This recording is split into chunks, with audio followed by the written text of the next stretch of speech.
Okay, we are We're live.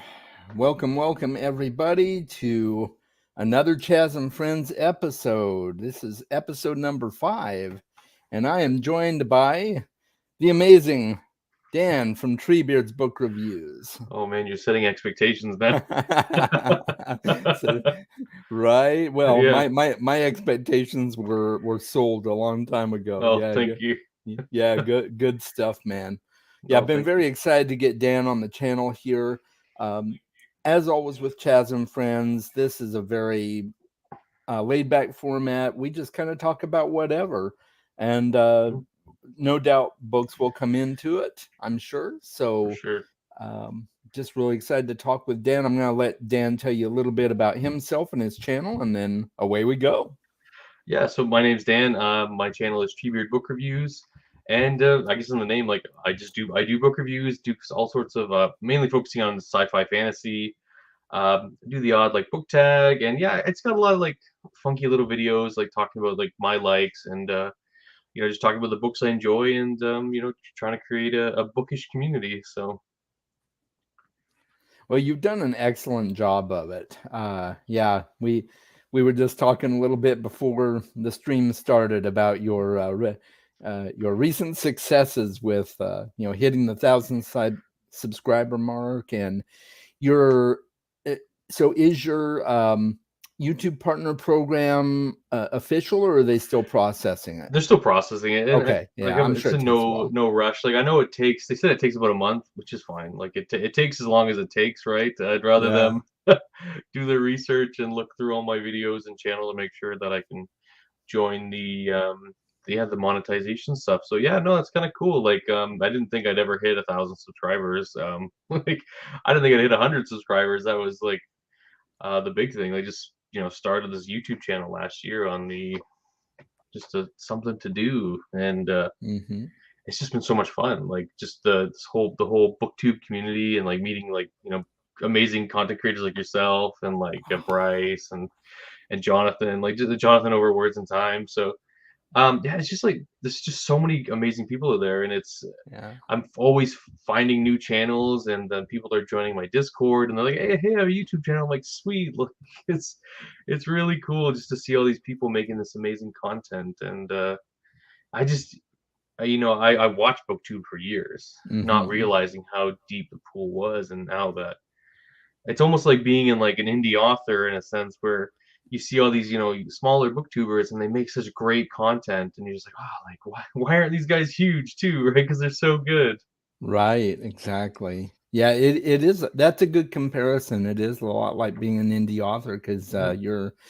I mean, yeah, you're essentially working your way up from scratch.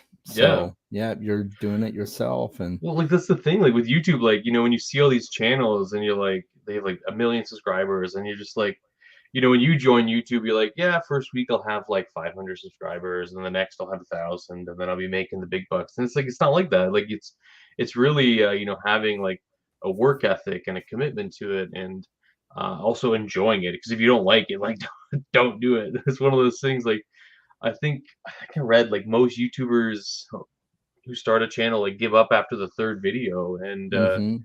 the biggest thing is just doing it and being consistent, and like sometimes you're gonna put out a bad video. That's life, Yep, man. Like it's not every shot you make is gonna hit, right? exactly. That's true. Hi guys, I'm happy to spend my 46th birthday with a couple of people at enjoyment to my life. That's awesome, Josh. Hey Happy Josh, birthday to you. happy birthday. Yeah. Team 46. You and I are on the same team, my friend.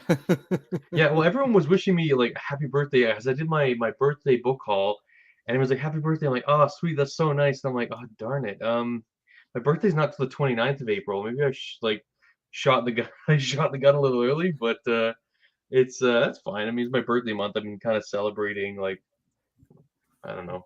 It's also my wife's birthday this month too. Her birthday was on April 10th. Yeah. So So your birthday was yesterday, is that right? mine's Or 29th of April. oh, 20. Okay, so it's next week. Okay, Next, got yeah, it. this on Yeah. Friday. On Friday, yeah. Yeah. Well, I got happy I got a early big birthday deadline to at you work as due on well. the Friday too, Oh, so fun. there's like How no nice is that? celebrating. Yeah, it's just like big, a big deadline. So I'll be We sweating. got I've been sweating already. Oh, there's Kay. Kay's here. yeah, we got Kay here with us. She's got a great channel too. She does. I found her channel not too long ago and have really been enjoying it. CD's here with Yeah, us. CD's here. Pablo, nice. Yeah, Welcome. oh, Pablo's here. Yeah, Pablo's great. Yeah, I saw Kay's channel on yeah, Pablo was sending me pictures of his chicken he cooked in the oven today. It looked so good. It Oh, looked really good. nice. Well, yeah, he's telling me like he brined it and then it left. Yeah, he left it overnight. So you have to let us know in the comments, Pablo, if it actually turned out okay. Like brining it that extra couple of hours. I'm sure it was fine. But it looked delicious. Yeah, I bet it was. I'll have to go check out that picture after we're done. Yeah, you That'll should. be yeah. Well, like I brined that turkey because my neighbor, like my wife was just out on the front with the kids, and the neighbor rolled up, and she's like, "I got a turkey. Do you want it?" And we're like, "Okay, not gonna look a gift horse in the mouth."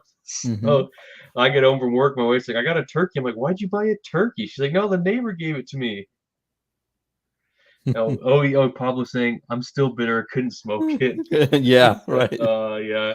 Oh, That's too. that's a bummer. Yeah, I've eaten smoked meat and it's delicious. I've never done it myself. Oh, and yeah, I was There's just John. speaking There's Jonathan. about Yeah. you to Dan earlier, Jonathan. Welcome, welcome. Nice to see you. Yeah. Thanks for stopping by. Yeah, it's fun.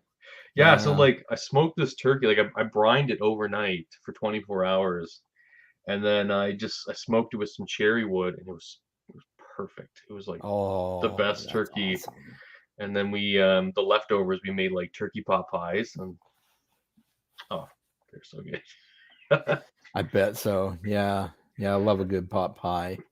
Who doesn't? Like, well, and it's finally like getting to barbecue weather out here because it's been grim. This winter's been just miserable. It's one of the most cold, freezing winter ever. Like had like minus 30, Oof. like in Celsius. I don't know what that is in Fahrenheit.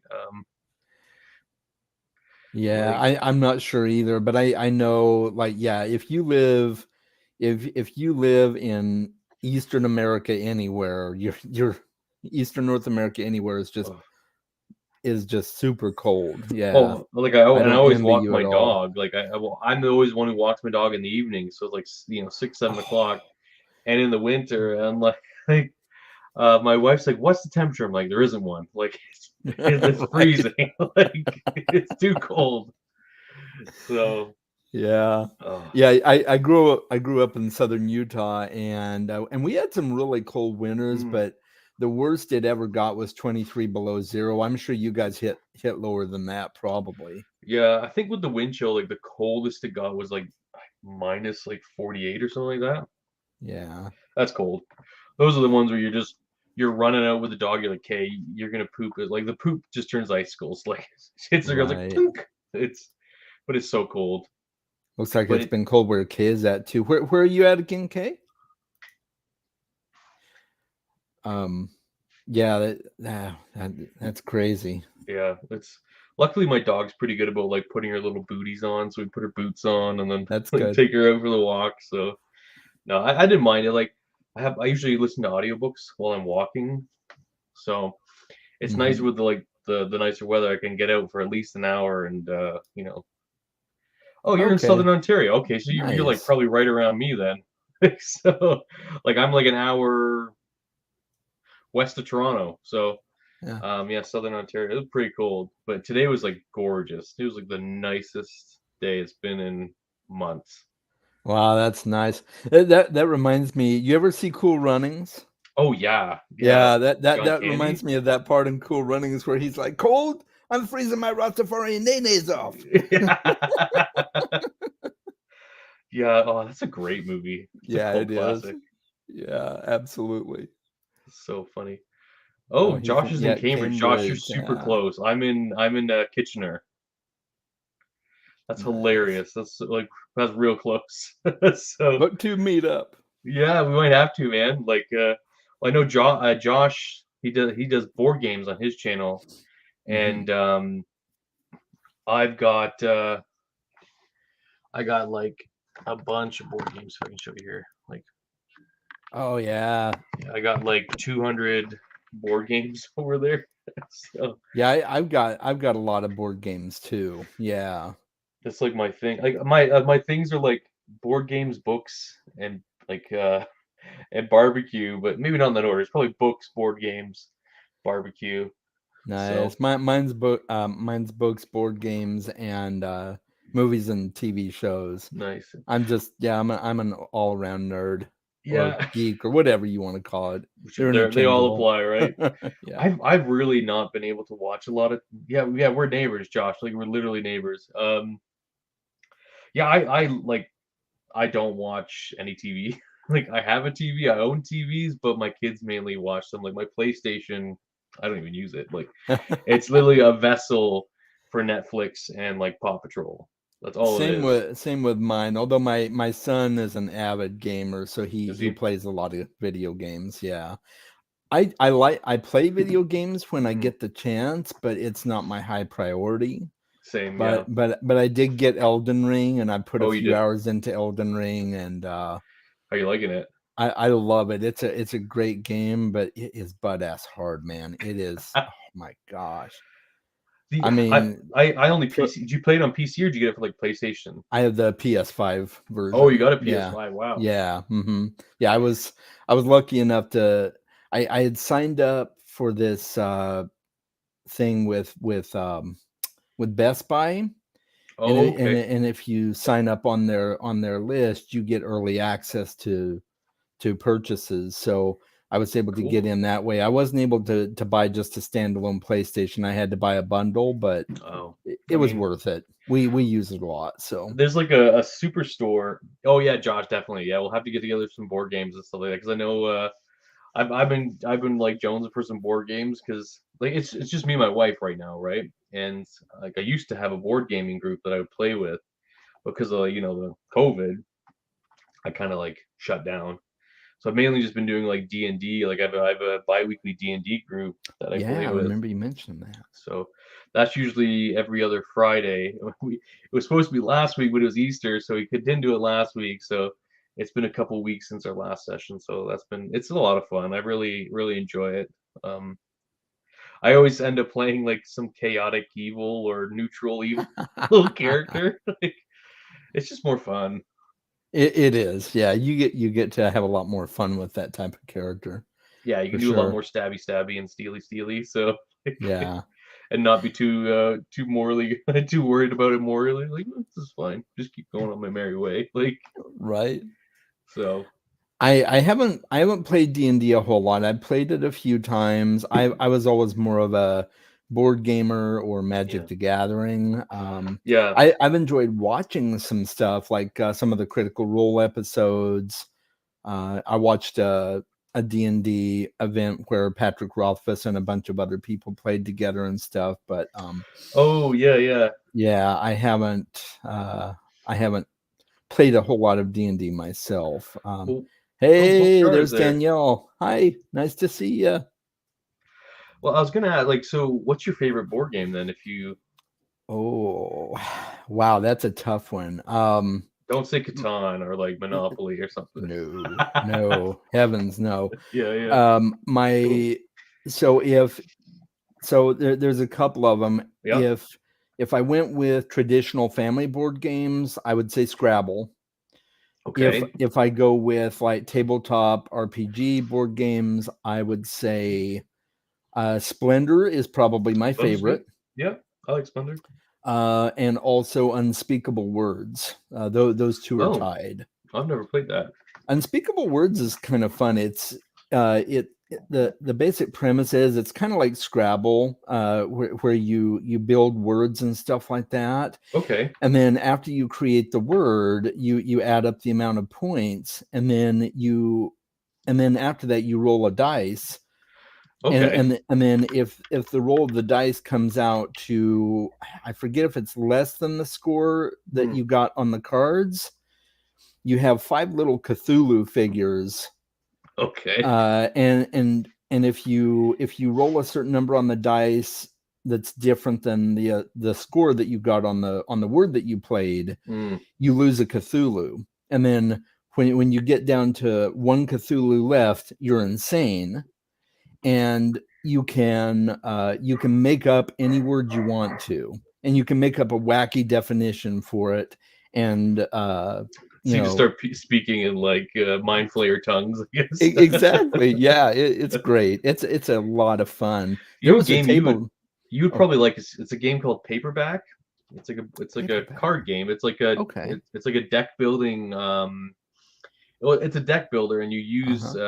use it. Like you buy letters, and then you shuffle them into your deck, and then you Uh-huh. draw, and then you use those cards to like make words, right? Uh-huh. It's really fun. It's a really fun game. It's a really small one too, like a super tiny. Like I highly recommend it. Paperback. Cool. I will mark that down right now, actually. Yeah, yeah, it's a good one. It's a fun like little like family game too, for sure. Like I'm trying to think of family games that I like, that me and my wife play. Probably um Werewolf's pretty fun. Oh, I've heard of that. I've never played it. Peanuts here. Hello, Oh yeah, Josh has got hello. hardback, which is the 2.0 paperback. Oh yeah, I Gloomhaven. got Yep. Gloomhaven. Gloomhaven is my favorite game of all time. It's my favorite board game. I had a chance. A friend of mine was moving, and they had a copy of it, brand new, not even open. I had a chance to grab it from them for $60, and I didn't take Wow. it. And if you know Oh, anything about buying Gloomhaven, it's at least $120 oh, retail. Yeah. easy. Yeah, easy. And like, yeah, I backed for Frosthaven too, Oh, which is like the nice. sequel coming out. Yeah. So yeah, my wife and I we played Jaws of the Lion, like which is it's their like beginner Gloomhaven. Yeah. I highly recommend it. It's like $40, I think, and it kind of gets you into mechanisms of Gloomhaven and like the champions you play with are amazing. They're so much fun. But That's yeah, what like I've heard. Gloomhaven proper is like it's amazing. It's the best game I've ever played. That's cool. Yeah, And I've been thinking Josh's about number picking one up is lines. Gloomhaven. Nice. Yeah, it's great. Number It's one really game of cool. all time. That's I used cool. to play a lot of Descent, Journeys in the Dark, which is Another one I wanted to play. a good dungeon crawly game. Me and my wife really like it, but yeah, now we kind of like it's just with the young kids, it's hard to like get a game out now again. Like It is. you know, I got home from work and we have dinner, take the dog for a walk, put the kids to bed, and then like by 8 o'clock, you're just like, do you want to pull out a board game and like when we're gonna go to bed in like an hour or two tops? Like that's I think once they're older, we're just waiting for the kids to be a little bit older and then they want to like play games. So Right. that's How the old thing. are your Like kids? they're like 3 and 5, Oh wow, yeah. So so yeah, they're that's young. kind of yeah. And like it's you don't want to wish them up too. You don't want to wish them to grow older, right? You Oh want them to yeah. stay Yeah, as young as definitely you. don't do that. And but like yeah, like they're starting like my son's starting to get old enough now where he's like he's requesting favorite foods. He's like, Dad, cook me this, and like yeah, of course I will. And or he wants to play like he has a game that we play called Rhino Hero. That's it's really fun. Like you draw like a deck of cards and you play. So what you're doing is you're building a tower with cards. Uh-huh. And so, you place these cards, and then you have to move the Rhino Hero around. You build this big tower, and whoever knocks the tower That's down cool. loses. It's a really it's by Habbo. It's a great kids game. But so he's Nice. starting to get into that kind of stuff, and like my daughter's just like feral, right? So Yeah. like, Yeah, like they are at that age. Oh yeah, like man. she's a teenager. She just today like I barbecued some like brats and stuff like that, and she just ate ketchup off her plate with a spoon. So Yep. it's like perfect. Like just did all that hard work and just eating ketchup. Right. Yeah. So My son went through a phase where all he wanted to eat was raw kale. I'm like, hey, I'm not gonna complain. yeah, you do you, man. You feel your boots, right? Yeah. Yeah. By the end of the day, energy levels run low. Oh That they yeah, do. it's game over. Like after 8 o'clock, like it's just lights out for me. Like I try to read, and I think is I have a nice big sectional here, and if I sit down on it for longer than 20 minutes, You're game over, gone. done, Yeah. toast. I'm the Like same way. I don't know how many times I'll like sit down like on the couch of the book and it's like 8 o'clock, and then I'll wake up at 1 o'clock in the morning, like face down on like just a mess on this sectional, and then I gotta do like a walk of shame up to like my bedroom. My wife's like, "Did you fall asleep on the sectional again?" I'm like, yeah. Yep. So yeah, it's like dad Mona life. Lisa's here. Hello, hello, my friend. The only Yeah, time that can be a thing. Yep, absolutely. no, it's so true. Like Yeah, honestly, like it's a trap. Exactly. if I was to like make another like an amendment to my reading recommendation video, it would be, for me at least, I can't get too comfortable. I can't be Yeah, comfortable when I'm reading, or I won't read. Like I'll just yeah, like game over. Like yeah. lights out. Same here. I mean, sometimes I'll try to read in bed, and I last maybe 10 minutes Yeah. tops, and I'm out. I'll wake up about 30 minutes later, and my Kindle's laying there next to me, and my glasses are still on, and they're askew, and I'm like, okay, this isn't happening. No, yeah, no. Well, and like I've noticed, because my wife just devours books, right? Like Mm, she crushes books like more than anyone I've like ever met. wow. Um and I've watched her. I've like studied her, like her methods, and she doesn't move an inch. Like she doesn't move a muscle. She just sits on the couch in like the same position, Hmm. and she'll just plow through a book. And I'm like, when I'm reading, I swear I'm like fidgeting like crazy, trying to get comfortable. Hmm. And I'm like, I move so much while I'm reading. She just sits like stock still, like a statue, and she'll just. Yesterday, she told me she read 2 books. Oh, wow. Like I'm like, oh, I wish I could. Like so Yeah. Reading in bed is what helps me relax so I can fall asleep. Yeah, yeah, yeah. that makes sense. It's a good one for it. Tried to read on the deck in the finally nice weather. Yeah, yeah, it's those comfy chairs that man, that'll do it. No, I know. I should like read like an Iron Maiden or something like that, because it's just like if I get too comfy, like even this chair, like it's too comfy to read in. Because Get yourself a replica of the Iron Throne and read in there. oh my god, Yeah. I That can't that talk Game of Thrones. I get in trouble when I talk Game of Thrones. right, I know. But at least the Iron Throne is cool, right? You gotta It is admit. cool. Yeah, Like yeah, the thing is, like I don't hate the series. There's yeah, some cool stuff about it. It's just like it's just it's been too much, too long, right? yeah, Like people are too hyped about it, and you know, I don't think they're gonna see it, right? yeah. Especially after that last And blog post. it's a distinct possibility. I mean, I'm still holding out hope that he's going to finish the series, but even if he doesn't, I really enjoy the series, and I'm Yeah. reading Fire and Blood right now. Oh yeah, I remember you said you were reading that. Yeah, Yeah, I'm actively anticipating House of the Dragon. I want to see what they do with it. So, I got that for $1 at oh I got wow, it, yeah, I got nice. it at the Salvation Army Yeah, for $1. I was like, okay, it's a hardcover. I'll buy it for $1. I'm not sure. like it looks nice, but I'm not in any hurry to read it. That's for sure. Like Yeah, maybe I'll watch the show, and if I like the show, I'll go and read it. But there's so many other things I want to read instead. yeah. Like, and then I feel bad because like this month has been like, even though it was like I was super excited for my birthday reads in April, Mm-hmm. and I picked a bunch of books I haven't enjoyed. Like so, like all the books I've like been getting through, it's just not been a good reading month for me. Yeah.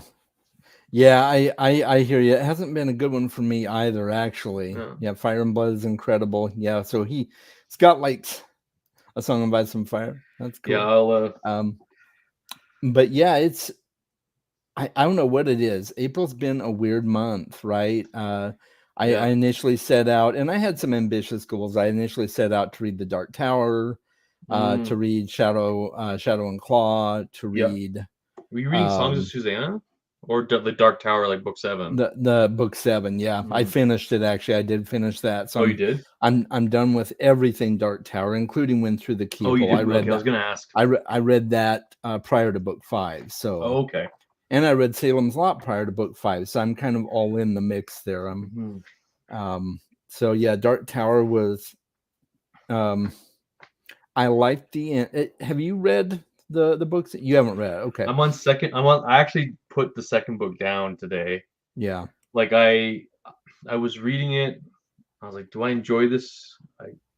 I'm liking it, but I didn't enjoy it enough to keep reading. I'm like, I'm already in a reading slump because of Shadow of the Torturer, Yeah. and so I was like, okay, like I'll put this down, and I picked up Night Watch by Terry Hmm. Pratchett. So I've been reading that for the today, and I've already read 100 pages. So just doing that switch was like clearly the right thing. So I think if I finish Night Watch before the end of the month's out, I'll go back to the Drawing of Three. Hmm. But I'm not like super enamored with it, to be honest.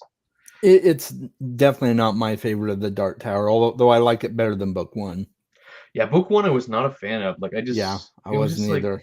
That was a it's slog for me. yeah, it was a slog, and just I think reading Drawing of Three right after DNFing, like, because I read like 100 pages of Shadow of the Torturer, Oh, and I was like, I hate this character, this main character, Severian. Oh, I just hated him so much, and then I switched to the Dark Tower, and I'm like, I really enjoyed the first bit, with the lobstrosities. yeah, yeah, that was fun. That was fun. I like that. And then it switched to Eddie's like chapter. And I'm like, Hmm. oh, I don't know if I like this. This is weird.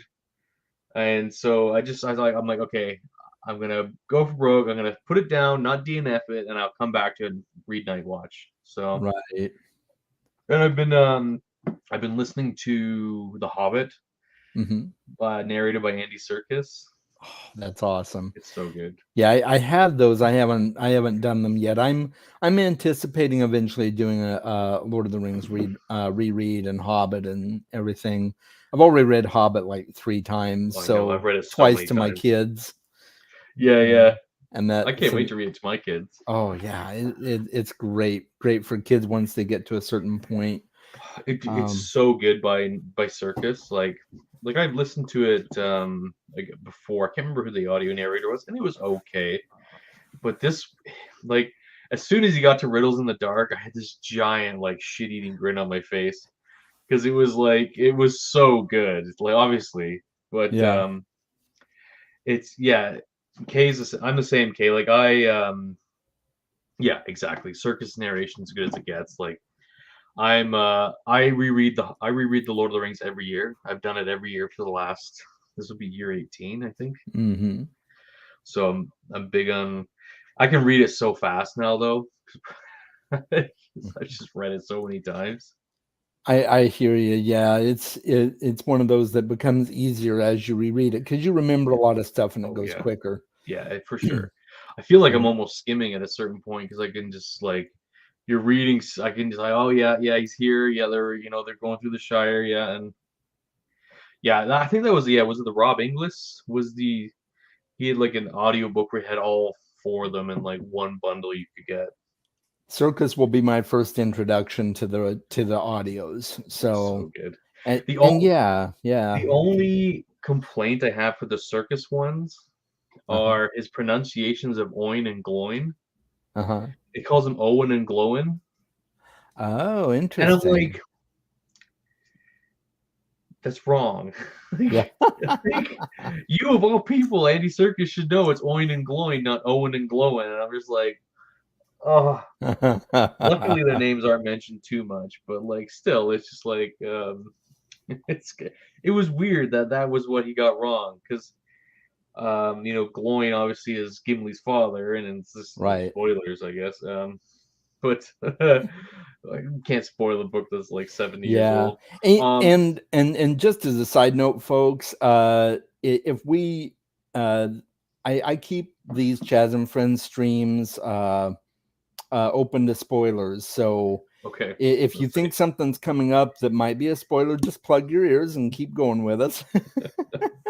Oh, Baron's here. um, oh yeah, hey Baron, welcome, welcome. Oh, and let's see, I have read there the he is. Silmarillion. Yeah, Yes, I have too. I Now love it. that's a chunker.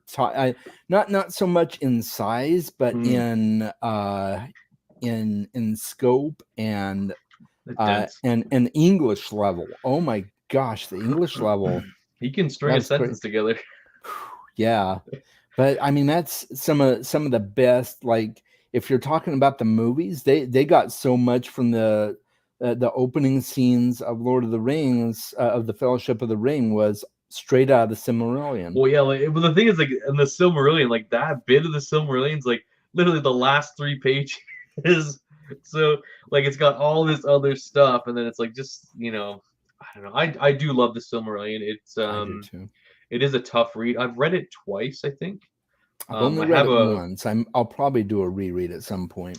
It's always worth a read. Like, it's the first time I read it, like I read my mother's copy, and I loved it. And then the second time I read it, my wife bought me this Tolkien bestiary compendium, Oh, right?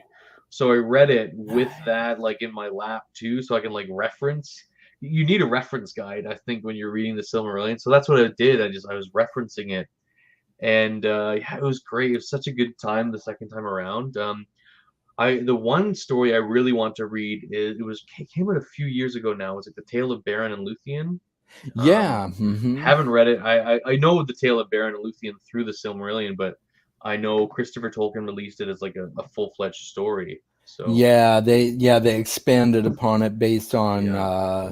based on Tolkien's notes, I think, and so Well, it's almost like they keep pulling Tolkien's notes out of nowhere. They're like, "Hey, we got another note here. Look what I found!" Like, yeah, Christopher's in the back, like, found It's another. so Like, true. yeah, like, no, Yeah, it's where'd you fantastic. find that one? Yeah, this one's got cake on it. Like, Yeah, it's kind oh, of like that geez. with Frank Herbert too. It's like they Yeah. kept pulling all this stuff. Well, a lot of it's based on his notes. Okay, come on, guys. How How much of many that is notes did he based on have? his It's just notes? like when Yeah, Brandon Sanderson wrote, like, like finished the Wheel of Time. He's like, there was notes, but not enough to finish the series, right? So it's yeah, like yeah. there So wasn't much of that that many was notes, Brandon. right?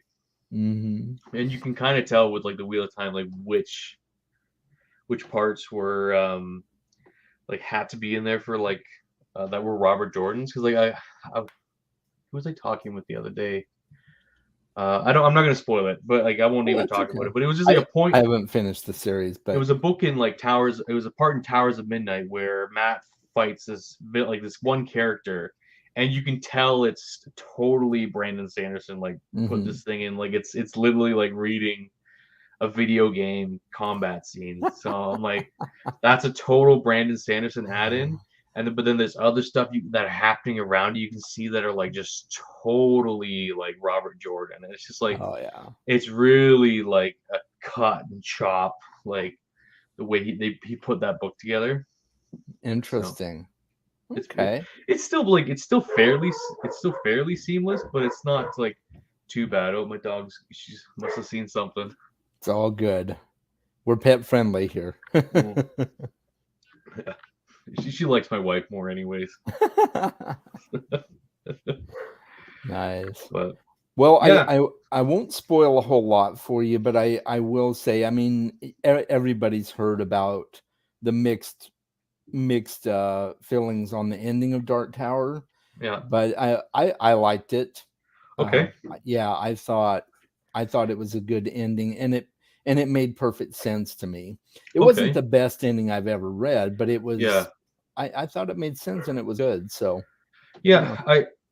The thing is, I really want to like it, and Hmm. maybe I'm coming in with too many expectations, and it's just like with most Stephen King's, like I like his writing. It's just I don't feel like it's good enough for me to keep reading. Like, or not good enough. Like that's the wrong way of putting it. Like I DNF'd it last year, Hmm. not because it wasn't good. It's just because like all this the child death that was happening in the books. It was just like okay, like it's just making me think of my young kids and like Oh, oh I know that was brutal for me. so I almost DNF'd it, but yeah the audiobook saved me. yeah I I was remember you able to said do it that. with the audiobook. So And like then I read the Gunslinger and I'm like, oh, I just don't love it. And then like I said, I read Drawing of Three. I'm like, it's better. It's already way better than the Gunslinger oh was. yeah.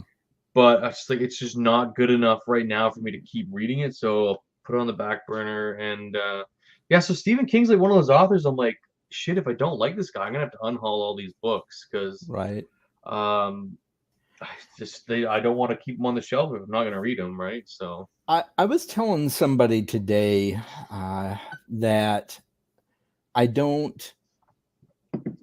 there's certain Stephen King books that I want to read, but I would not consider myself a constant reader. He's Yeah. he's not the author that I jump off a pier to grab the book and read it. No, like So I got all mine. Like I got a big collection of Stephen King, mainly because there was an estate sale.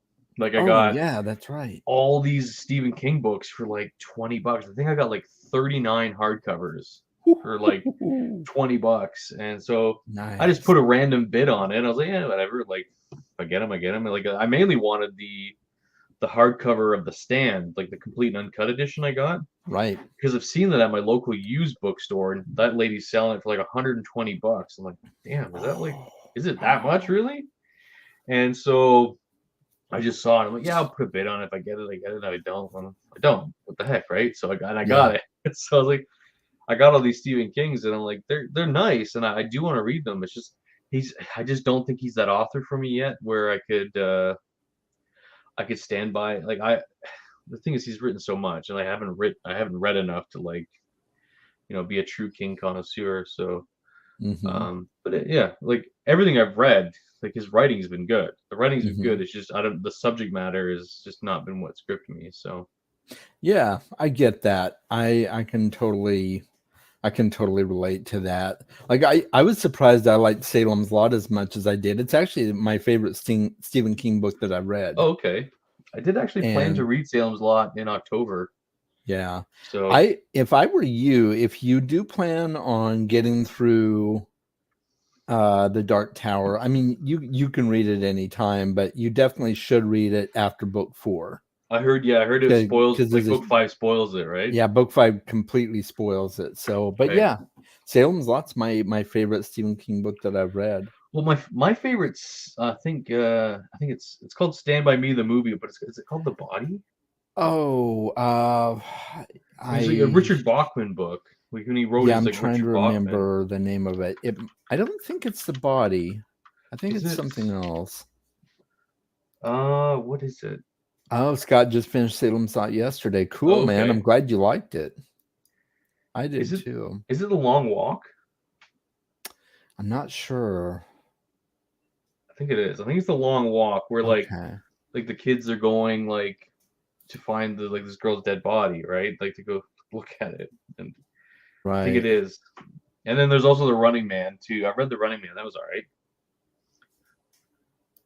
Yeah, I've heard The Running Man is good. Oh, Are it is those? based on The Body. Yeah, Yeah. okay. All right. Cool. Well, like well, I know what's it called? Because I used to watch that movie all the time. Like because I used to be in cadets when I was younger, like air cadets. Okay. Yeah. And so whenever we'd go on like a bus trip or we'd go camping or something, we would always watch Stand by Me. And like Yeah, I remember seeing it a lot when I was younger too, like on school trips and stuff. it's a fantastic movie. It's a great Yeah. movie, but it is sad. Yeah. Yeah. I don't remember a whole lot about it, but oh yeah. Okay. Okay, yeah, yeah. And of course I wouldn't know. Yeah. Running Man is good too. Cool. Hmm. I think I saw the movie With Arnold Schwarzenegger. years ago, but I might not have even finished it. I'm not sure. I like I think Arnie, I but think his that's movies are hit or miss for me. Some I yeah. like, some I don't. I love I love Arnold Schwarzenegger, of course, but I do like his cheesier movies though. Yeah. Like, where he played Sub-Zero, that was amazing. Like Oh played Sub-Zero, like gosh, I what killed the hated that. dinosaurs? The Ice Age. Like Yeah, that's so funny. I'm kind of a Batman purist, so that movie killed me. I just Oh like, yeah, yeah, so I funny. It's so funny. Batman's my favorite, like overall superhero between both DC and Marvel. Like overall, he's my Yeah, favorite. So he's yeah, so he has the most flaws, right? yeah. It's the most flaws, and he's not super in any way. He's just really good with the gadgets and. Yeah, Oh yeah, Kindergarten Cop Kindergarten is Cop, amazing. so good. I love that It's not a movie. tumor. Like Right? It's not a tumor. it's so good. Yeah. What's the one? Is it Jingle All the Way when he's trying to get like Oh, an action figure for yes. his son at Christmas or something Yeah. like that. I That's haven't really good. watched it, but one movie that was really weird from him was where he got pregnant. I don't even remember the name of it, Oh but yes, yeah. I don't even remember. it I was do such a remember it. weird movie. I remember coming away from that movie and I'm Terrible. like, Yeah. so my friends wanted to watch it. I really had no interest, and so we watched it, and I'm like, I could have probably done without that movie. You know what movie I always liked of his is Twins with Danny DeVito. Yeah, that's a Yeah, great movie. it's so good. Yeah, I used to watch and that movie all the time as a kid. and going old school, Commando. I watched Yeah, Commando like I probably 10, 15 times. That was a great movie. Oh Junior. yeah, Yes, Junior. Oh goodness, yeah, goodness, that one was. that's a doozy. Yeah, it's funny. Yeah, Twins is great. Yeah, Twins is Put the Twins is cookie down. Yeah, that was a great. There's so many good one-liners from Kindergarten Cause. yeah. Yeah, Oh, God, but he's a he is a great actor. he is. Yeah. Like I always like the Conan stuff too, right? I never saw the Conan Have movies. you not? Oh man, No, they're I so good. haven't. I mean, They're I don't so read the cheesy books now. either. Yeah. They're hilarious. Like if you watch them now, you'd probably like just crap your pants laughing.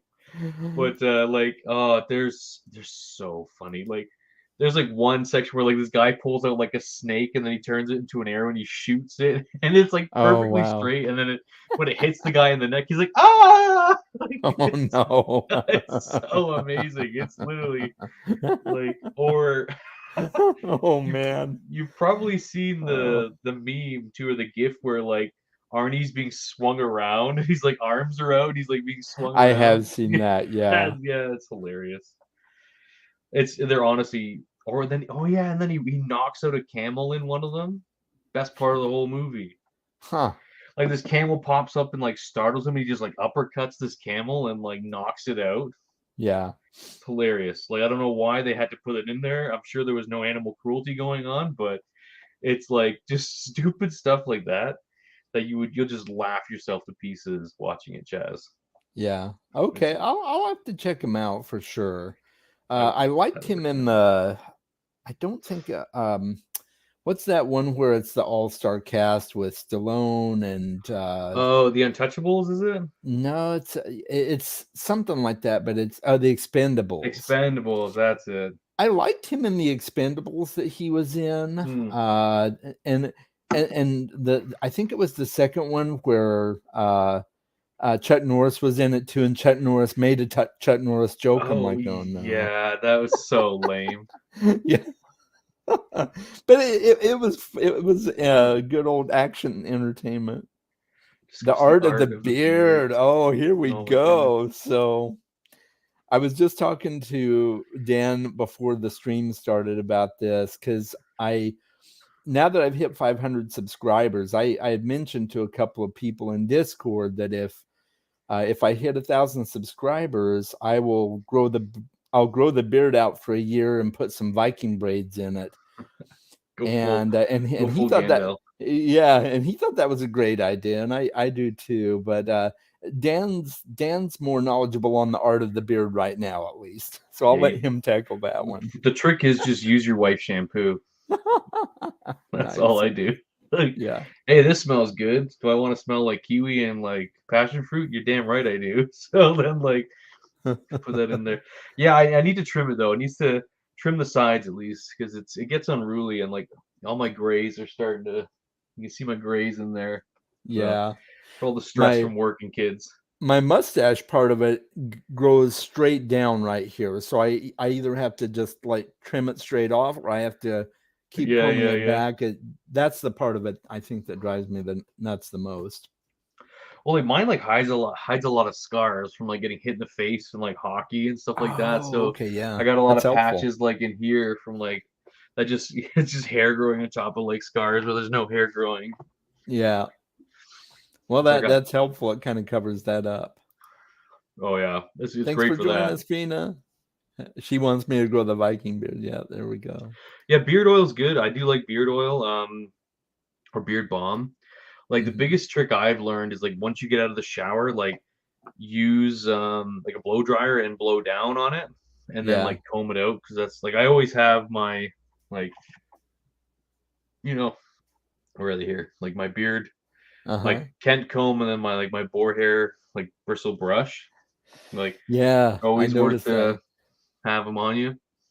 That's good. That's I good mean, to like this know. is where I work from home when I work from home, so it's Mhm. good to, running into meeting time to, like a little bit, Groom it up. groom it up a little bit, because yeah, Yeah, she gifted me some beard oil, so now I've got to use it. it is good. It's one of those things like a little goes a long way, and Mhm. it's more for like the skin underneath that really, because you can get dry skin, right? And it just helps Sure. keep that skin. That's why I use like an argan oil conditioner, like in the shower. Like I recommend argan oil. It just gets in there and it helps moisturize the skin underneath. Mhm. So, but yeah, That's good to know. there's no right or wrong way to have a beard. Like biggest thing is comb it, and like don't let stuff get in it, and like wash it Right. Yeah, regularly, that's a right? problem of mine too. Like I'm always having to keep my dinner out of it and stuff like that. It's like, I remember but one time when I worked, like I got to it was like pre-COVID, and like my son was like I think he was 2 at the time, and he had Cheerios, and he didn't eat them all, so I'm like, okay, I'll just finish your Cheerios quick. And then he was throwing them around, and I'm like, okay, this is crazy. So then I get to work, and I'm like scratching my chin, and I'm like, what the hell is this? And I pulled a Cheerio out of my beard. I was like, oh God, how long was that in there? I was like, how long had that been sitting in there? Luckily, it was in the morning still. well, it's supposed to be good for your heart, so maybe it's good for your beard too, you know? I mean, Well, Cheerios are actually how we potty trained my son too. You just like you throw one in the toilet, you're like, aim for that. there you Instantly go. potty trained. That's Like, that's good. yeah. Yeah, So that's awesome. yeah. Derry's here. Hi, Derry's Derry. here. Hey, Derry. I remember our conversation with Derry over the Hogfather. Yeah, that was a lot of fun. It was That's a great book, the Hogfathers. fantastic I'm book. just enjoying Discworld in general, and I need to get back and read some more. I'm slowly working through the Guard series, so It's my favorite series of all time, Discworld. mhm, It's slowly over the last 2 years just risen to the top. Like, well, it's like the cream rises to the top kind of thing. mhm. But yeah, I'm reading Night Watch right now, and like I said, I'm 100 pages in, and it's already fantastic. Yeah, And that's funny. messy egg sandwiches. Okay, Kay's we're giving Kay some tips here. It's a good potty trick. Realm of the Elderlings. Yeah, that's another one. I Yeah. was just watching Derry's video the other day. I am gonna bump that up my TBR and Yeah, I'm gonna be reading Royal Assassin next month. So nice. I do have that Maybe, planned. huh? Okay, yeah. Maybe I can try and pick it up next month. Are you gonna do a read along on your channel, or You is it can, just yeah. a Well, I know a or lot of people have already read it on my channel because they keep saying, you yeah? need to read this. I'm like, yeah, Well, no. maybe we Like, can do a buddy read on it or something because I just need to get yeah, in yeah. there If you and want me do to do it. a buddy read, we can even just chat about it. Yeah, But yeah, like no, Derry's right. Discworld is the best in its own genre. You can't compare it to anything else. It's so yeah, true. exactly. And she's right. It crosses genres. You'll And find it's that with Dark Tower too. It's not just fantasy. yeah, yeah, and I've kind of got that a little bit already. Like, Queen Hobbs gifts. the thing is, I did like Assassin's Apprentice. It was just like it was really slow, and like the build up. I don't think I just didn't really care for the ending because I really enjoyed all this stuff we had with Fitz, right? Up to Yeah. like the first 80% of the book, and then it felt like the ending was just like shoehorned in there a bit, where you're meant to care about these characters that that Fitz is interacting with. You're meant to care about them. Be like they just haven't had that long development. We're like, I don't care. Like I don't care about them. Yeah. And so like it just felt like like this steady pace, like the slow burn all the way through. Then like the end, it was just like a rush, rush, rush, rush, and then you're kind of like you're looking back and the dust has settled. You're like, what the hell happened? Like this the pacing completely changed from the end of the book because she was kind of like I don't know. I felt like she's like shit. I need to wrap this up so I can get to the end. So this would be a reread for you then if you do it next month. You'd be No, reading no, it. I haven't read Royal Assassin. Oh, I thought you said Assassin's Apprentice was what you were No, reading next month. no, Royal Assassin. So I read Assassin's Oh, Apprentice okay. See, I like a few haven't read months ago. any of them, so I thought you said Assassin's It's my Apprentice. Okay, 11th my favorite. bad. Yeah, and that's the thing. Like, there's one guy who he's a subscriber and he's a friend. He's actually he's a moderator on my Discord about Tejo. Oh yeah, And yeah, like he was the exact same with me on Assassin's Apprentice, like exact same kind of feeling. So I'm and our we've been really close in all of our book ratings.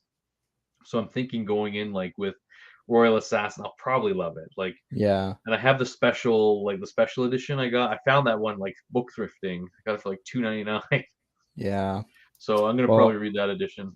I've got a lot of people vying for me to read Read Farseer. Farseer. Yeah, So yeah, yes, you Baron. should. Like, I think maybe I'll because the way I've set my schedule up is I've picked certain books that I want to read on each month, yeah, and then some elective slots. So I'll probably yeah. toss that into an elective slot next month It's not that to it's read a pretty Assassin's quick read. Like, Apprentice. it's Assassin's Apprentice is pretty short. Like I had the trade paper, and the Hmm. goddamn print was so small. Like, I have specs, right? And like I was like I said to my wife, I'm like, I'm gonna have to buy the ebook because I can't Yeah. read this. Like, I was like, And I have the ebook, so that's my go-to. I read more on my Kindle than I do physical books just because it's easier to read. I don't have to worry yeah, about yeah. Like, font size. well, because I was reading like the Drawing of Three on my physical book, a big one, and I was just like, do I have this on ebook? And I did. So I was like, I Hmm. started reading it on there, and I was like, oh, I'm just gonna switch to Discworld. Too grumpy. So, Yeah. but no, I do like to read on my Kindle, but I do prefer the physical book mainly because like my work is all on screens and computers, Oh, and I yeah, think I just get it. detoxing from the screen is like that's why I like to read physical books. I actually like to read hardcovers. Hmm. Um, I don't know, that's just me. I'm just kind of weird that way. 21 times. Wow, that's awesome. Yeah, I don't it's think there's any book I've read 21 times pretty no. quick. Yeah. I'm getting there with Lord of the Rings, but Yeah. yeah, like Okay. actually, like Assassin's Apprentice was a reread for me, like because I read it. I know I read it years ago in high school, and I enjoyed it. I enjoyed it that Hmm. time, and I think it was because I was younger. Like I was like 17 when I read it, Yeah. and then rereading it now as an adult, I just don't like relate as much to like my younger self and like younger characters. Um, and yeah, I just it's okay. Like it's just like when I was reading like John Gwynn, right? Yeah. And like the Faithful and the Fallen. It's good. Like the Faithful and the Fallen's good. Do I relate to a 16-year-old Corbin now that I'm like a 33-year-old man? No. Like I don't. Like I just Right. don't. And so that's like I think that's my problem. I've had a really hard time with YA books lately, and like maybe that turns back to like even with Red Rising too, right? Like just these younger YA characters. I'm just like I just your problems aren't real problems, and they don't matter to me, right? And it's just yeah, but it's just the way I am now. I don't know. Maybe I'm like just getting crotchety and old. I don't know. Well, I think probably getting more selective too, like For more sure. discerning, that yeah, I've gotten to the point too where I'm like, if I don't like a book, I'm just gonna DNF it, Yeah, and that's what I did with like and Shadow of the Torturer, right? Like mhm.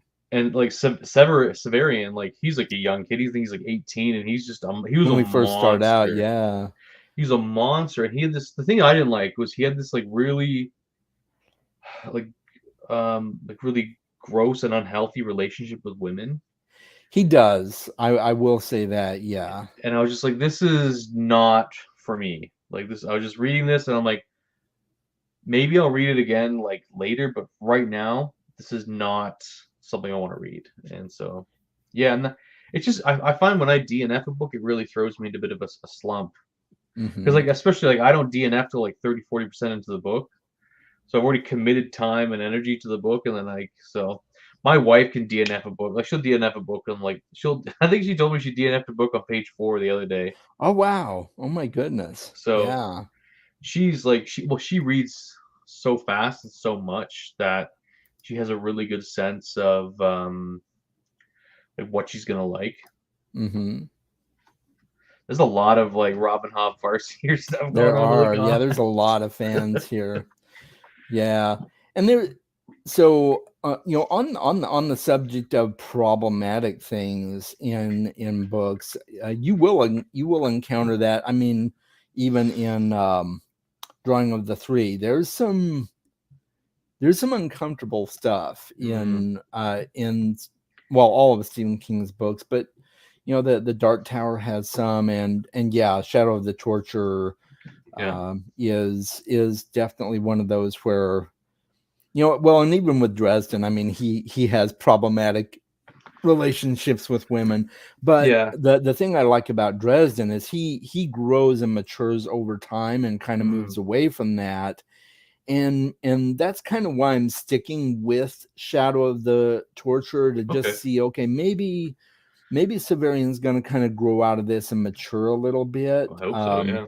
Yeah, I hope so. Yeah, for sure. So I I'm gonna stick it out and see if I want to continue on with the books or not. I So. think it's just like when you see characters like, or when you read an author who writes characters who have like healthy relationships, not just with women, just with people in general. Mm-hmm. When you see someone, when you read a character who doesn't, it's a real big turnoff. Like a good example is like Hadrian Marlowe and like Christopher Rocchio. Mm-hmm. Like he has such a fantastic relationship with his crew, and then also his like romantic interests that you can't just help fall in love with Hadrian, right? Like Hadrian's he's one of That's my all-time awesome. favorite characters in like sci-fi fantasy. Just you just love this character. He's so fascinating, and but that's just all down to Christopher Rocchio's writing. But and I don't think authors avoid it all the time. Like Brandon Sanderson can write problematic characters who have problems with women and Mm-hmm. other relationships. Like a perfect example is Wayne in like Wax and Wayne era 2. Like Wayne has some huge problems, and you especially see it in like Bands of Mourning, where you're like, bro, this is not okay. Like the stuff you're doing here, not Yeah. cool. That's not a healthy human being relationship, and what you're doing is just not right. So I don't think even big authors like Brandon Sanderson can avoid it. So Right. it's just it's just finding what you like, right, and what works for you. Exactly. Yeah. Exactly. There no author is for everyone. I know up until recently, my favorite author was not yours. Yeah. And just recently you started liking Neil Gaiman a little bit more, I and have. Well, he's not for everyone. I just finished American Gods too. Mm-hmm. I still don't love it. Um, and so that's the problem. See, this is what I mean. This month has been awful for me. Where I had American Gods on the burn. I was reading Shadows of the Torturer and Drawing the Three. I'm just like, what did I do to myself? This month's supposed to be a treat to myself, and I picked books I wouldn't like, and so I did finish American Gods. I liked it I liked it enough not to DNF it, but I still didn't love it. Yeah. Like just Shadow is just like ball achingly boring. Like he's just so boring, and like his wife Laura, it's just like, oh, if you should have stayed dead. Like there's so many things wrong with that book, Yeah. and I remember I started watching the show. Yeah. Oh yeah, I Derry. I'm reading Night Watch right now, so don't worry. I put down all those other books and I'm reading Night Watch, so I've saved myself. But go ahead, Chad. Sorry, I oh, cut I you was off. just gonna, oh no, you're fine. I was just gonna say that the show, I like Shadow better in the show than I did in the book. Okay. I did like the book, not my favorite of Gaiman's Yeah. by any stretch of the imagination, but I liked Shadow better in the show, although there were so many other things about the show that I heard didn't really care I for. heard the show is like not even like the book. Like, It's it takes a lot of liberties okay. for sure. It's got the core elements of the book. Yeah, yeah. All the core elements are definitely there. I think Okay. Ian McShane was perfect as for Wednesday. Yeah, Wednesday. He's a great actor in general. I just like Deadwood. In the John Wick movies. Oh Oh yeah. yeah, Ian McShane's great, and Have so you seen and Deadwood? same. I haven't. No, Oh, you I've would heard that's love good too. Deadwood. You Hmm. will. He's John Swinton. Oh man, you would love Deadwood so much. Yes, another ocean. Yeah, oh man, I Ocean's my favorite 2K. I think my My favorite favorite book game of is all time. probably the Graveyard Book. I think that's Yeah, just an absolutely the gorgeous. Graveyard Book is so good. It's Yeah, beautiful. yeah. Then I would probably say Graveyard Book, Ocean at the End of the Lane, Norse mythology.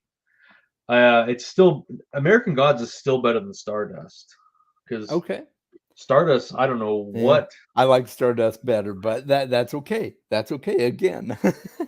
Yeah, no, Derry's right. You would love Deadwood. Okay. I'm not big on westerns, but I'm willing to try Deadwood out. I'm Westerns really aren't my thing, but You know what? They weren't my thing either, but Deadwood's really good. It's the only thing with Deadwood is I think it got canceled, oh, did it? and I think they Okay. kind of came back for like a last like really quick season. So just keep that in mind. But other than that, Yeah, it looks like Scott was underwhelmed by American Gods too. yeah, Yeah, honestly, like it's not the Scott's, best. I'm literally the exact same. Like it was okay enough to finish, and like I did the audiobook too.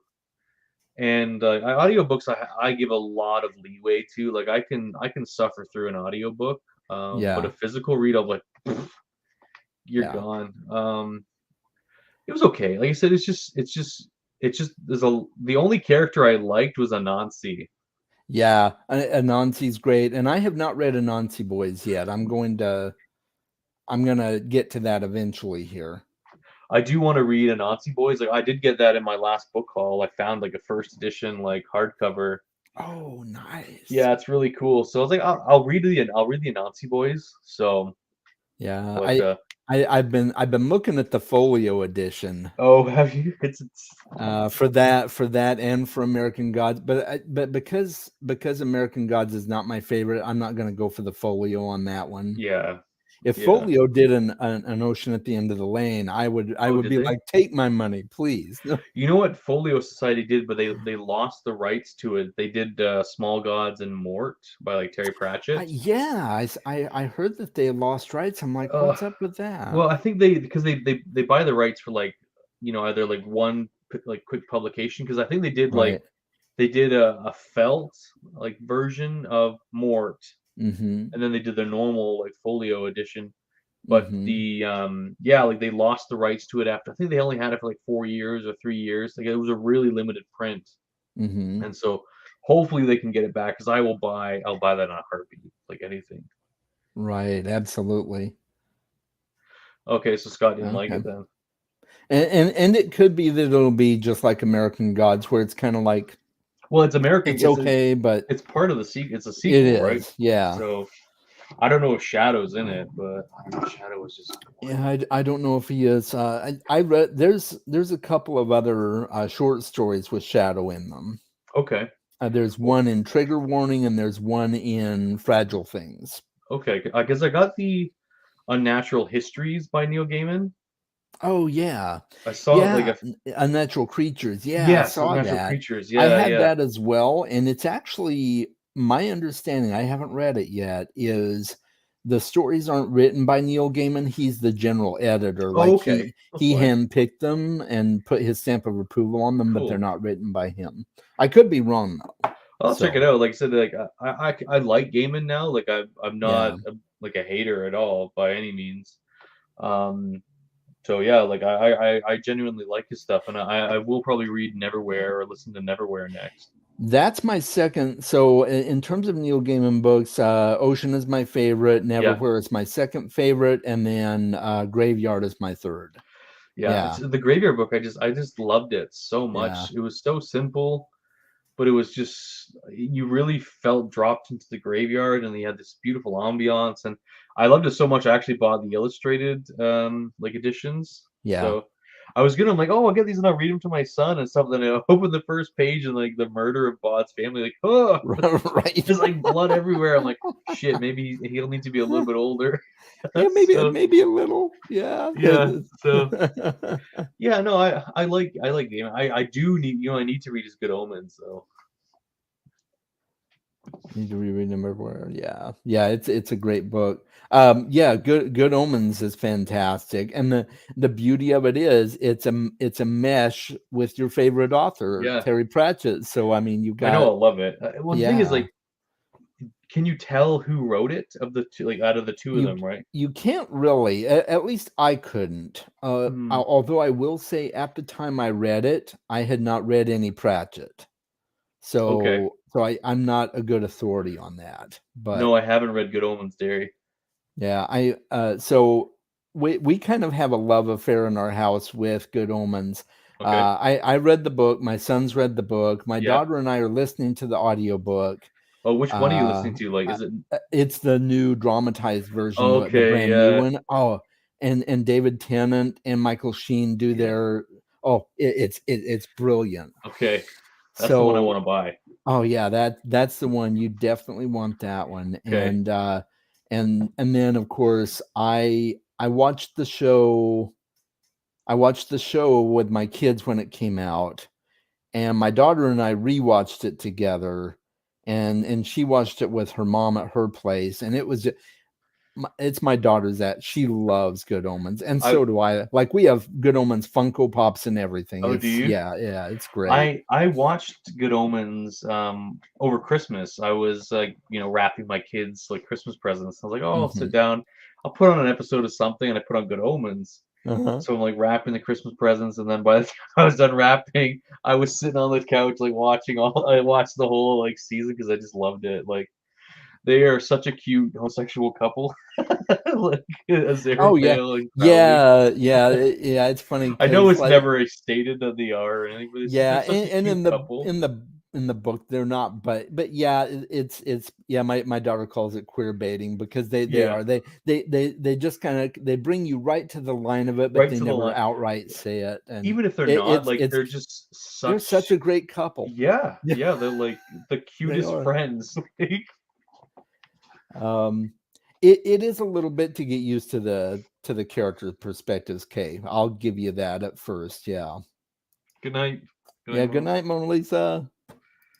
And yeah, it's a great adaptation. It really is because and doing the audio reread with my daughter, I'm like, wow, they really did a good job of adapting that to Yeah, TV. like, So well, I'm sure I can't remember who I talked to, like, 'cause I talk to so many people now, it yeah, feels like with books. right.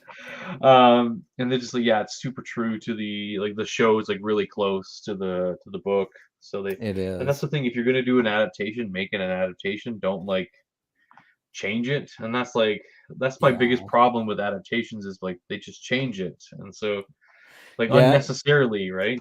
And that's the good thing with Neil Gaiman is he's actively involved in the adaptations that he's written. Hmm. With the exception of American Gods, I don't know how involved they let him be because that one was obviously quite different. But Yeah. Good Omens was very well done. It was his passion project as an honorarium to Terry, right? Hmm. And then I have very high hopes for Sandman because he's deeply involved with Sandman. Yeah. So would you say is Sandman his best work then, or Well, Ocean is still my favorite, yeah. but there is nothing like Sandman out there. There just Okay. isn't. It's absolutely brilliant. Yeah. Um, I mean, Gaiman was doing things back in the day that are just now becoming more mainstream and acceptable. Mhm. Like, so a lot of people got up in arms because a non-binary person was cast as Desire. Mhm. And Neil Gaiman's comment to that was, well, if you've read The Sandman, Desire has always been non-binary. And Okay. that's very true. I mean, Yeah, yeah. he was writing non-binary characters and trans characters and Yeah. stuff when it was not when it was really not So acceptable. he's not doing like retcons like Joanna Rowling kind Yeah, of thing, right? he's So not. Yeah, he actually wrote those characters that way, and I think that's awesome. how did you like? How did you get the comic volumes, or did you like do I the? Because did. okay, because I know there's the audio book like which I has have like those too. it's like all yeah okay. So I'm not sure what I want to do because like I've seen them on Amazon. They're like volumes 1 and 2, which is the complete, hmm but they're like $100 like each. Yeah. Well, if you have the Audible subscription, you can download them as part of that. Yeah. But they're really great. The thing I like about the audio is because you can't see it, Hmm. he Neil Gaiman adds in a lot of descriptions Oh, to okay, it's like annotated almost a little bit. yeah, you can experience what's happening in the scene, whereas with Okay. the comics you're actually seeing it Well, take I place. find Gaiman is a lot like Joe Abercrombie in terms of the audiobook like translation of his books. hmm They're just far superior as audiobooks than they are as I think reading books. I felt like Okay.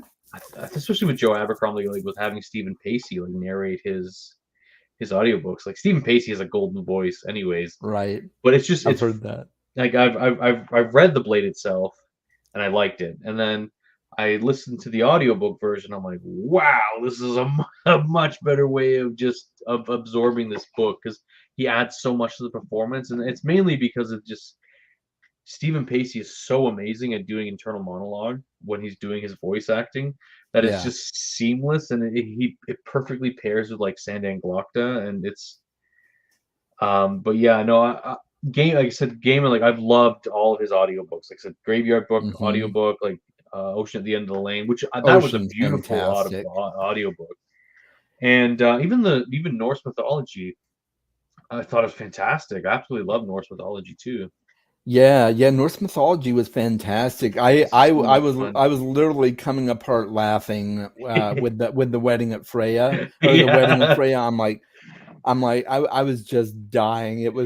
That's how funny it It was. was And really well done. Like he added so much to it. Like he because I've read the Poetic Eddas. Like I read the prose and the Poetic Eddas in school okay. because I did a course on Norse myth and Norse history.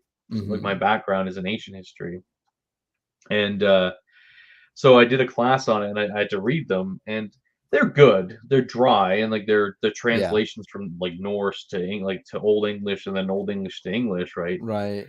And even though they're poetic, the poet like Okay.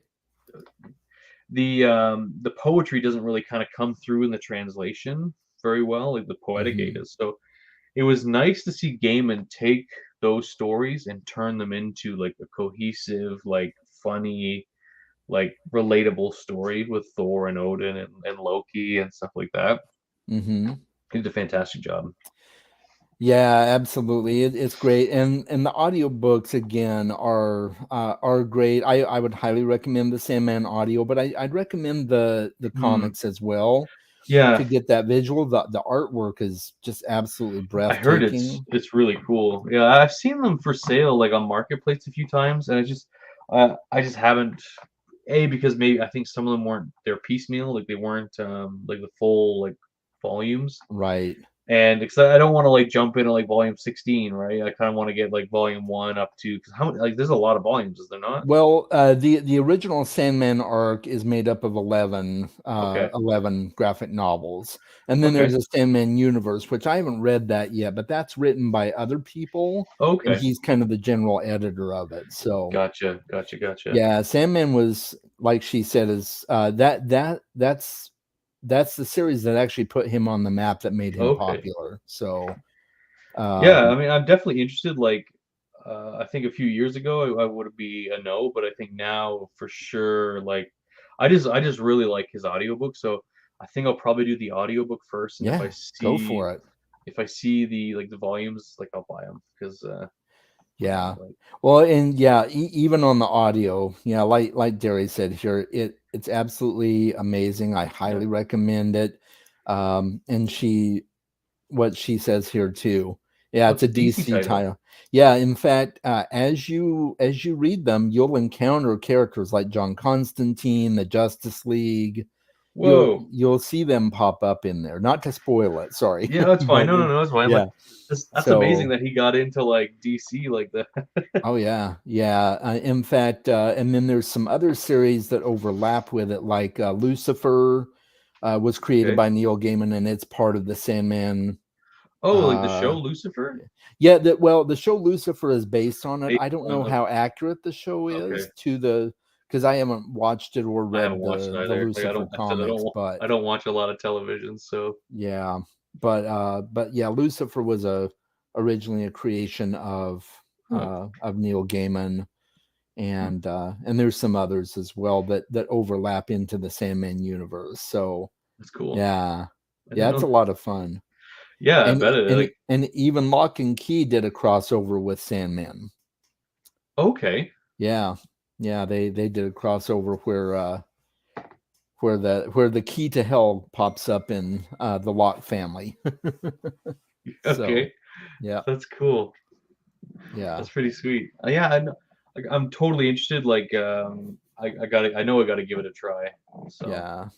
Yeah, it's really a lot of fun. Um but yeah, I could gush about Neil Gaiman all night. So I'll let you talk about some other stuff here. But yeah, I mean, like, well, that's the thing. That's we're just chatting about whatever, right? yeah, So, like, whatever kind of exactly. comes up, we can just chat about. So, but I guess I was gonna talk. Like, did you say, yeah, you bought Elden Ring on PC or PlayStation? Yeah, Do you play any PlayStation, yeah. PC games at all, or? I haven't in ages. The Mm, last game I played on PC was uh you ever play the RTSs of like Age of Empires and stuff like yeah, that? yeah, yeah, and like or So Age of Mythology and stuff like that. yeah, Yeah. yeah, the last one I played was Age of Empires 2, I think, or maybe it Oh, was that's a while ago, man. there was also a Dune one. Was it really? I had that on PC and it was formatted like Age of Empires. It's the same style game, but you Mm, go and you mine the spice and you go and okay. destroy Harkonnen ships and stuff. It was a lot of fun. You'd So probably like Civ though, like Civilization. yeah, I played.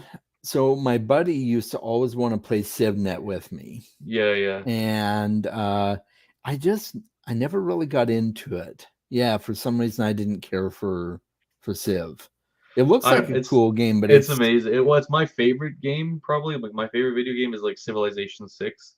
I'm oh, actually okay, playing it. nice. I'm playing it with Christopher Rocchio next week. We're gonna just I'm not gonna we're just gonna buddy up and just play. I'm not gonna like film or anything. I just Oh, wanna that's cool. just chat with him and kick his butt. You're not going to get on Twitch and broadcast it for everybody to see and become this No, big Twitch gamer and I gotta go get my revenge on him for Kingdoms of Death. oh So no, no, I think we're just gonna play. the ending was painful, huh?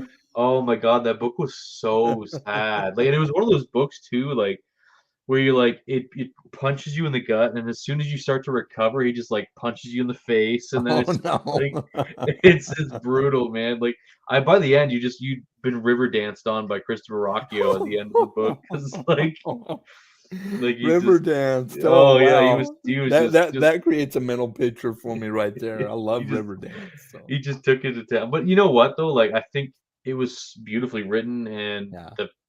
the pacing was a little different from a normal Sun Eater book, but I think it's because he just split it. Like he just split the books because he had like Ashes of the Kingdoms of Death was actually one big book that he split into two because of like his publisher said like you need to split this into two because of like the Oh paper yeah. shortages. Yeah, what is it with publishers doing that? That's Well, there's a crazy. paper shortage right now, like with like because due to like the pandemic. So, Yeah, that makes sense, I but guess. it's honestly it's incredible, and it's one of those books. Like I said, it's not my favorite Sun Eater, but it's going to be one of the ones I remember the most just because of all the Uh-huh. emotional punches in it. And yeah, it's just his typical beautiful writing style. Like, have you read Sun Eater? I can't remember. Are you I starting it? haven't read it yet. That's another one that I need to get on the Ah, ball with. so good. He's gonna have is it gonna be a 5 book series? Seven, I think. 7. Oh wow. See, I with the larger series, I've said I'm just gonna get them on Kindle. Yeah, and that's so that's probably what I'm gonna do. So I need to grab Sun Eater it's and really good. It's uh, like read it. Yeah, it's like my second favorite series of all time. nice. And Behind This World, I nice. don't think it's actually like recency bias. Like it's just genuinely that fantastic. That's awesome. That's really good to It's know. really good. He's such a fantastic writer, and he's Hmm. also really engaged with his fan base. And yeah, he's like one of those authors. Like I can't. And book 5 comes out this year too.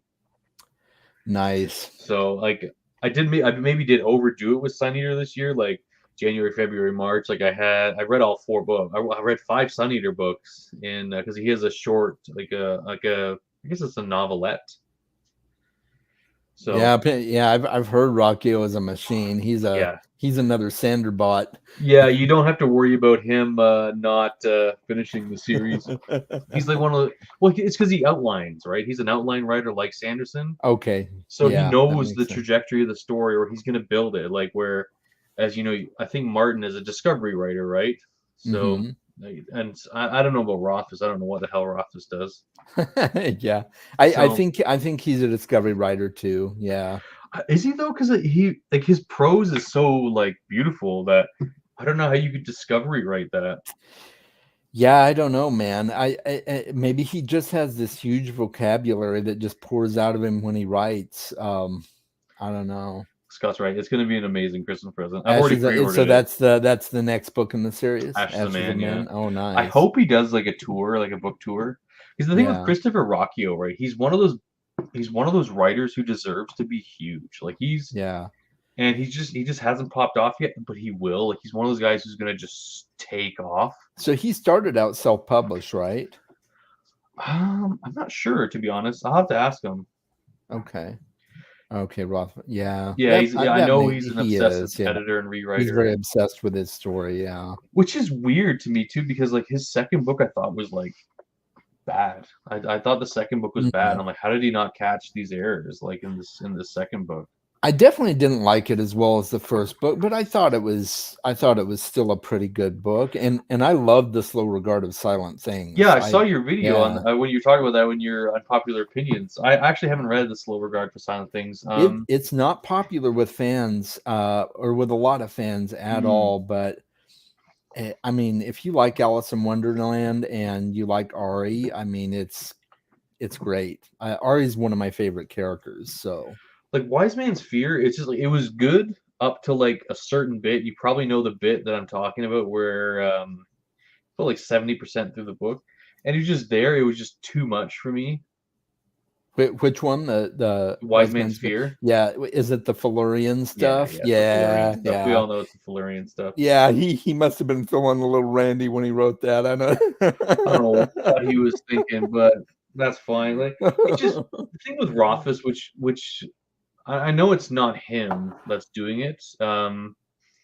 Is like they come up with a special edition of like the Name of the Wind, Oh God. and it's ugly. I think it's ugly. It is. It's hideous. I But it's hate just it. like you stop coming up with special editions for books that like aren't finished, or like of a series that where the author Andrew. doesn't look like it's gonna be finished, right? So Yeah, um, I don't know, like it's just like I don't know. It's been 15 years. Has it been 15 years since Wise Man's Fear? I think so. I It's been a while. It has been a while. I'm gonna Yeah. Google it quick. Yeah, or maybe it's only been 10. I don't know. King Killer is black. Okay, yeah, yeah. Okay, Andrew's so not a big fan of it it's either. been 11 years, right? Hmm. And like for me, this could be a hot take. It's just like I used to sell beer 11 years ago, right? Nice. I don't call myself a beer salesman now, right? Yeah. So it's like if Rothfuss is like I'm an author. It's like, dude, you wrote a book 11 years ago. You haven't wrote a book in 11 years. Are you an author?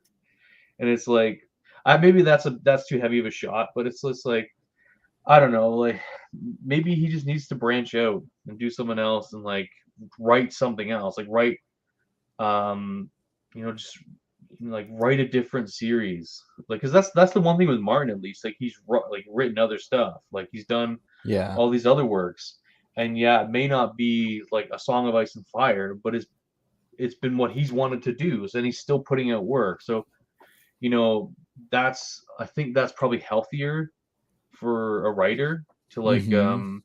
just write, keep writing, right? Mm-hmm. And it's just like even for you as a content creator too, right? Not everything you write, everything you make is gonna be perfect, but as long as you keep making videos and you keep enjoying it, just do it, right? So, Exactly. Yep. um, and I think that's the thing with Rothfuss, right? Like that for me at least, is just I would read anything that he wrote Mm-hmm. if he wrote something, right? So Yeah. Absolutely. Yeah. His Power of the prose Beard. is brilliant. Like the first book was one of the best first books I've ever read. Um, I don't think Quoth is a super likable, like relatable character, Yeah. but the writing is so beautiful and so engaging, and you just get hooked into the story. The power of the beard be with Better be you, with you. I love it. Andrew. You're gonna have to grow. You need to grow like a wizardly beard, like Andrew, like this great big wizard beard that you can tuck into your belt. He might have to get his wife's permission for that. We don't know. Hmm. uh, I can't think what wizard apparently a lot of people are saying that King Killer is or that Sun Eater is substantially better. is better. Yeah. Andrew said that, and It's yeah, it's it's well, I think with Christopher, he's it is better written, but he's like I said, he's an author. He knows when to say the book is done. And oh, got a kitty here. What's your cat's yep. name, Chaz? My cat's name is Ari, but not Ari Ari. from King Killer. Okay. Yeah, when we first got her, her name was Ari. She'd already been named by the previous owner, Okay. and it's spelled AHRI after the League of Oh, Legends League of character. Legends. Yeah, yeah, yeah. And I talked to the kids. I'm like, can we change the spelling? Because my favorite character, or one of my favorites, is Ari Yeah. from King Killer, and they wouldn't have it, so we kept it how it is. Okay. Well, my cat's called Lexi, Nice. and my dog's called Frankie. Okay. We call her Frankie Beans, like Franks and Nice. Beans. Oh, Andrew DNF Wise Man's Fear. I forgot about that. I probably knew that, but yeah. Yeah, I can Oh, see why yep. people DNF See, it. here it My is. wife says He says absolutely not. not. See, my wife wouldn't let me shave mine off. I think it's just because like if I shave in the morning, I have to shave again at night. It just Mhm. grows so fast. Like I can just hear my hair growing. So like like Oh, I love it. That's like great. so it's like one of those things like I just need to like if because I just always got stubble or something. So Oh, that's awesome. Chaz is That is a Dalek, Andrew. Yes. Yeah, oh yeah, on your this shirt. is a factory blueprint of That's cool. for the I got Daleks. my Old Treebeard school logo energy. on my Yep, shirt. Dan's got his Treebeard logo, sporting that for us. Yeah, I just got merch or just got shirts. So Patreon merch, right? Patreon, I am looking into like some other if people want shirts and like with my logo and it says underneath my logo like bearded and bookish. So Nice. Yeah. so yeah, no, it's kind of cool. It's kind of nice to have a shirt with my logo on it. Like I do love my logo. My one of my close friends, or well, not close friends. I guess one of my friends I used to work with actually. She became a graphic designer and she's just done fantastic work. So she contract her to make this. She's like, "Oh no, I'll do it for free." I'm like, "No, I'm definitely going to pay you because you're an amazing artist." So, That's but yeah, no, cool. I love it. Like the tree beard. Yeah, I have my logo currently is the same as my banner. It's the dragon with the book, Yeah, and um if I ever do merch, I may decide to have I'll still keep that as my banner, but I may yeah, decide to have a different logo done yeah. Yeah, because why not? Like, it's the like you one can for the evolve and banner is a little change, right? busy. Yeah. Well, the thing is, like, this is your brand, right? You can Hmm. change it however you want. Brands, rebrand all the time, right? Oh, thanks, Derry. What about those of us not able to grow beards? I have a funny story about that. Like, Booktube After Dark. Hmm. oh, when does the BookTube After Dark start? It's a funny story. Like Am I my missing dad something? cannot I'm not grow. sure what's the reference there, Andrew. I think it's more of like after hours talk. I think. I Okay, don't know. I got could that. be Yeah, wrong. the deep, dark, nitty Yeah, gritty yeah, adult content. I yeah. see. Yeah, okay. So like my dad can't grow facial hair, right? Like he's just one of those Yeah. like fair-haired people. And I'm like, Dad, like how come I can grow a beard and you can't? He's like, you get that from your mother. It's like, bro, you're in real trouble. Oh no. So, but yeah, I mean, like I don't mind the beard. Beard's nice. But I have Yeah. had a beard for the last 15 years now, anyways. So as soon as I could grow Nice. one, So I you don't did. really know every different. Dan knows what's up. With wink wink. Oh, nice. Okay. Yeah, that was funny. Yeah, it's the secret hidden knowledge here. Yeah. I know. I need to shave. I think I need to just take it all off because I got like more hair down here than I do up here, and I got like this bald spot growing. Oh, So you I was got a like, bald one growing there. yeah, just take it all off. I don't care. I'm not too attached to the hair up here. At least the hair down here I like. The hair up here I could do without. I could see you sporting the bald and bearded look. Yeah, Yeah, I've I done it a think you'd few look times. good. Like it's just the thing is like I switched to a straight razor or not straight razor, a safety razor. Yeah. Uh-huh. And that's like so much nicer to shave with than like the multi blades. I'll tell you right now. Yeah. Much cleaner shave. And I feel like I get less irritation too. So Interesting. gents out there, if you're looking at, if you get a lot of razor bumps and like ingrown hairs from your razors and you're using the multi blades, think about maybe a safety razor. It's cheaper too. Like the safety razors, like you buy the handle and then you buy like those, replaceable razor blades, and they're like you get 100 for like $11 and they'll last you like years. Why is it Oh, Tom Baker? Andrew, I'm very sorry to disappoint you, but my favorite doctor is Tennant. Yeah, number 10. Yeah, I Although, think mine's Matt so Smith. oh yeah, I liked Matt Smith, but I'm not the I didn't. He's definitely not my favorite. He had some good stuff, but I Hmm. didn't care for him as much as Tennant. I have not seen older Who, so Yeah, I I haven't have not either. watched Tom Baker's stuff. I I've know just who seen the new Tom stuff. Baker is, and Yeah, I definitely like his look when he was the with the doctor, scarf. but I haven't watched it. And I thought the new doctor's scarf was a nice homage to him as well. But I haven't watched it. the only Who I've actually seen Tom Baker in was what was it, the Day of the Doctor episode or one of those? Yeah, so that's the only thing I've seen him in. Oh Well, yeah. John, Oh, I've totally lost Andrew now. well, He John Pertwee used to be Wurzel Gummidge, right? I don't know. So okay. that's probably a British reference. It was a show like Wurzel Yeah. Gummidge. He was And like a I haven't scarecrow. watched my first and only my first and only start with Doctor Who was Eccleston. Hmm. And I haven't watched the older stuff I wanted to. I just haven't Yeah. made the time to do it. Well, there's a big backlog there. Hmm. Like There is. I love And Doctor Who.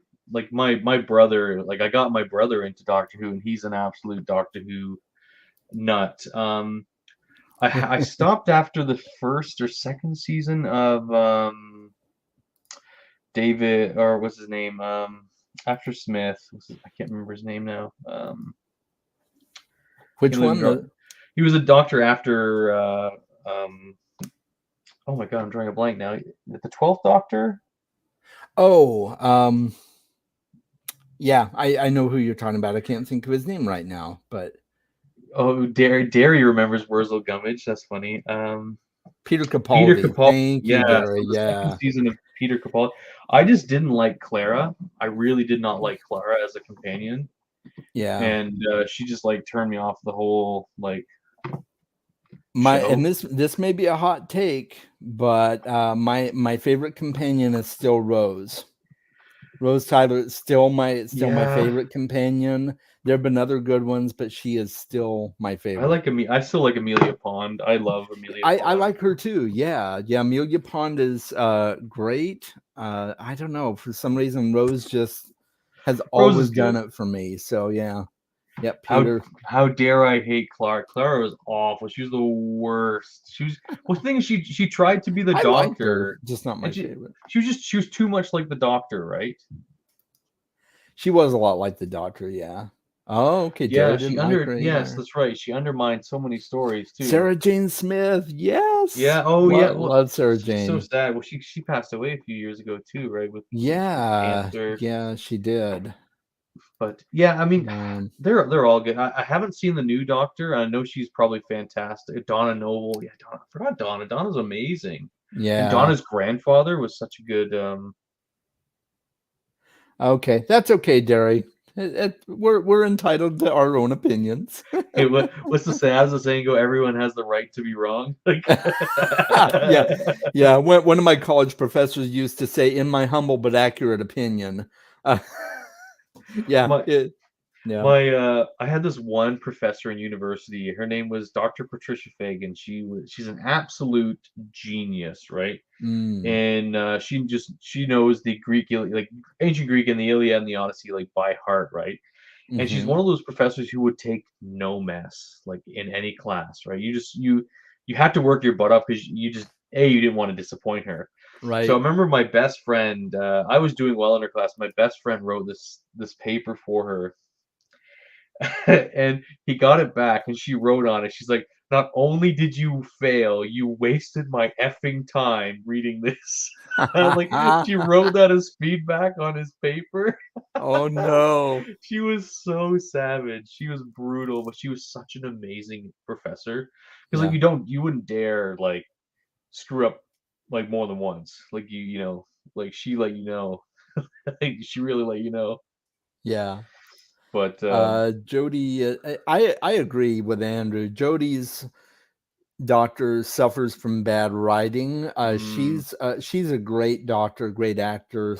I She saw her in Broadchurch, I think. Yeah, oh, Broadchurch was brilliant. I She loved was her and amazing in David that. Tennant in that Yeah. show. And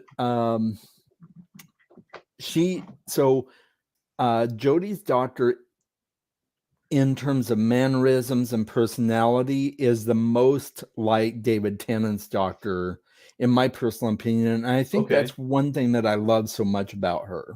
Mm, But yeah, she suffers from bad writing. But from what I mm. understand, Chris, not Chris Chibnall, he's the current guy that screwed everything up.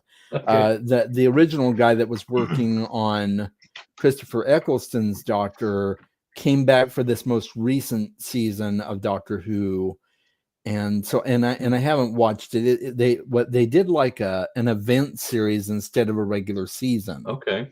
which is kind of weird for Doctor Who, but I liked Eccleston's Doctor when oh, I did too.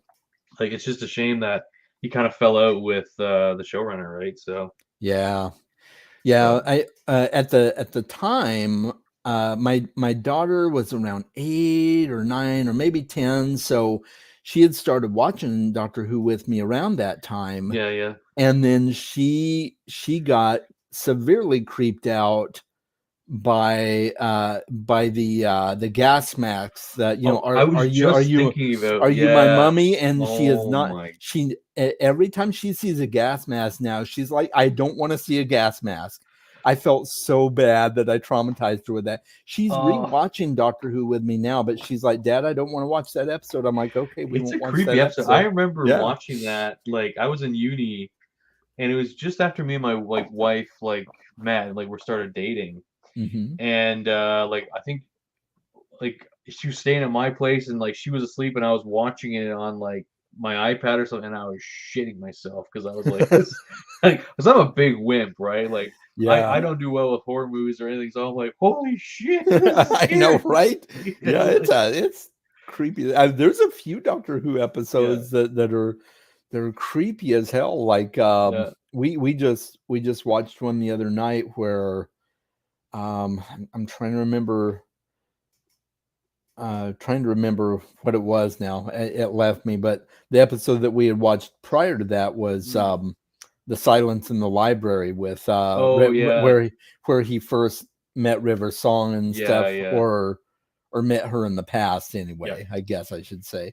And oh man, that there's some That's a creepy super one. creepy episodes. Yeah, Yeah. it is creepy. It's been a while since I've watched it. It's just like I said, I just don't watch as much television as I used to do, and like I was never a big television watcher, so now Mhm. even less so. Like, um, yeah, and I really want to watch the Expanse show though. Like, Oh, The Expanse is so good, and is and it? I'm actually going to start Leviathan Wakes next month, Oh, are you good? It's or so at least good. that's the plan. But I've watched everything but the final season of The Expanse, and it's amazing. Okay. So Well, what good. season are they on? Are they season 6? Season 6, and it's interesting. I was surprised that they were cutting it short, or at least I thought they were, but apparently, from what Daniel Abraham has come out and said, the that the Expanse books are broken into 2 arcs according to That's him. right. So there's a 6-book arc, and then Yeah. the other 3 3-book books arc. are a different arc. Yeah. So that makes sense that they're ending the Expanse TV show with the first arc. Yeah. So maybe we'll get a second set Probably because of the series shows. is done now. Like they've wrapped it up. Like they've Right. TMN or Leviathan Falls, right, is the last Right. Yeah, book Tiamat's of the Wrath series. was 8, right? I think, That's or right. Yeah, TMS yeah, Rather okay. 8, and there's like Yeah. Persepolis Rising, I think, is number 7. Like Yeah, the show. I just finished book 3 this month. Yeah, this month. I read it earlier in the month. It was good. Like, I've heard people say that that oh, what's the guy's name? The main guy, James Holden. James Holden. Yeah, thank you. I've heard people say that the show version is so much better than the book version of his Okay, character. I hope so, because the book Holden is like he's okay. He's too much of that honorable fool, like cut off his nose to spite his face kind of Yeah. character. Like, it's Um, just I thought he was a great character on the show, and I've heard people who have done both say that he's much more nuanced in the show. yeah, So because like he's very one tone, and like he just makes the same decisions all the time, and you know the decision he's gonna make, and it's just mhm. the thing with like the Expanse, like it's pure popcorn fan, like popcorn sci-fi, like it's just like Yeah, sure. it's just a great like I don't know, just this last book there was and I read Abaddon's Gate. It was just there's this one character that I just absolutely just did not gel with, and it's usually there's typically 4. Well, there's not typically 4. The first book, Leviathan Wakes, is just Holden and Miller are the Uh-huh. POVs, but then like the next ones are 4 POVs, and just one of the 2, I was like, I just don't. Like, one of the 4 is like, oh, I hate your chapters. So, but yeah, everyone said Abaddon's Gate is like a weird one. Right. So you either love it or you just dislike it. And I Sure. think Cibola Burn is like the worst of the series, and then Okay. it picks back up with like Nemesis games. So Okay. Nice. so Well, I'm very excited to start it. I've got so many that, I mean, I've got a bunch of self pubs that I mm, want to read as well. So I need to add I'm more of those. fighting for time because I feel the same. I want to read Kings of Paradise, Mm, Richard Nell. I want to yep. read it's just so much. I want to read Cradle, and I know Yeah. those are easy, quick reads, so I should pick up Yeah. Well, Cradle. I want But to do the audiobooks of Cradle now because of like Travis Baldry. Like I recently sat down with oh him, yeah, I heard he's and the that guy is like the most interesting, like just super cool guy to chat with. He's like it's like just he's just so I've fun. got it on my watch later list. I am gonna watch it, but I haven't done it yet. Yeah, there's no spoilers for Legends and Lattes in it, Okay, cool. but he was just such a nice guy. So cool, just like super like chill as like cool as a cucumber kind of thing where Yeah, but yeah, it was nice to talk to him. So I really want to do the like I think in my unpopular opinion book tag I said, oh, the series I don't want to read is Cradle. I just not because I've heard anything bad about it. yeah, It's just I don't know, just the I think it was the covers just didn't do much for me. yeah. The But covers are not the greatest. no, so He definitely went for more minimalist take on that, which it's fine. is fine. It's becoming more popular to Yeah. have minimalist covers. So. So I'm gonna give the audiobooks a try, Mm-hmm. but yeah, just mainly because of Travis, because he's a stellar guy, and I really loved his book Legends and Lattes. So it's Yeah. probably my favorite book of the year. Oh, that's cool. That's awesome. Yeah, which Hey, how's it going, RC? Good to see you. yes, yeah, Glad you stopped to say hi. And yeah, yeah. we've been Thank having a you. blast. So It's kind of weird that it's been my favorite book too, and like I read some good book. Like I read all of Sun Eater this year, and yeah, Legends of Latte is just squeaked up to I think it's hard to put it. They're not a similar book. They hit me on different right. points, but just this one I just purely loved it. Like just from the enjoyment factor. That's awesome. That's good to know. I'm hit or miss with audiobooks. I don't do a lot of audiobooks, but I just started one.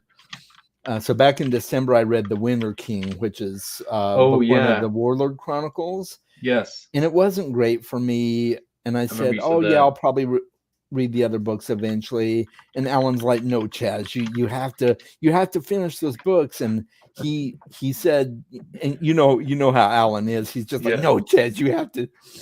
So so I'm like, okay, all right. So, and he said read the audiobook. So I'm doing the Mm, audiobook of Enemy of God right now. okay, And it is much better. I'm that's having a good. better experience with it. So Well, that's good to um, know. Like yeah.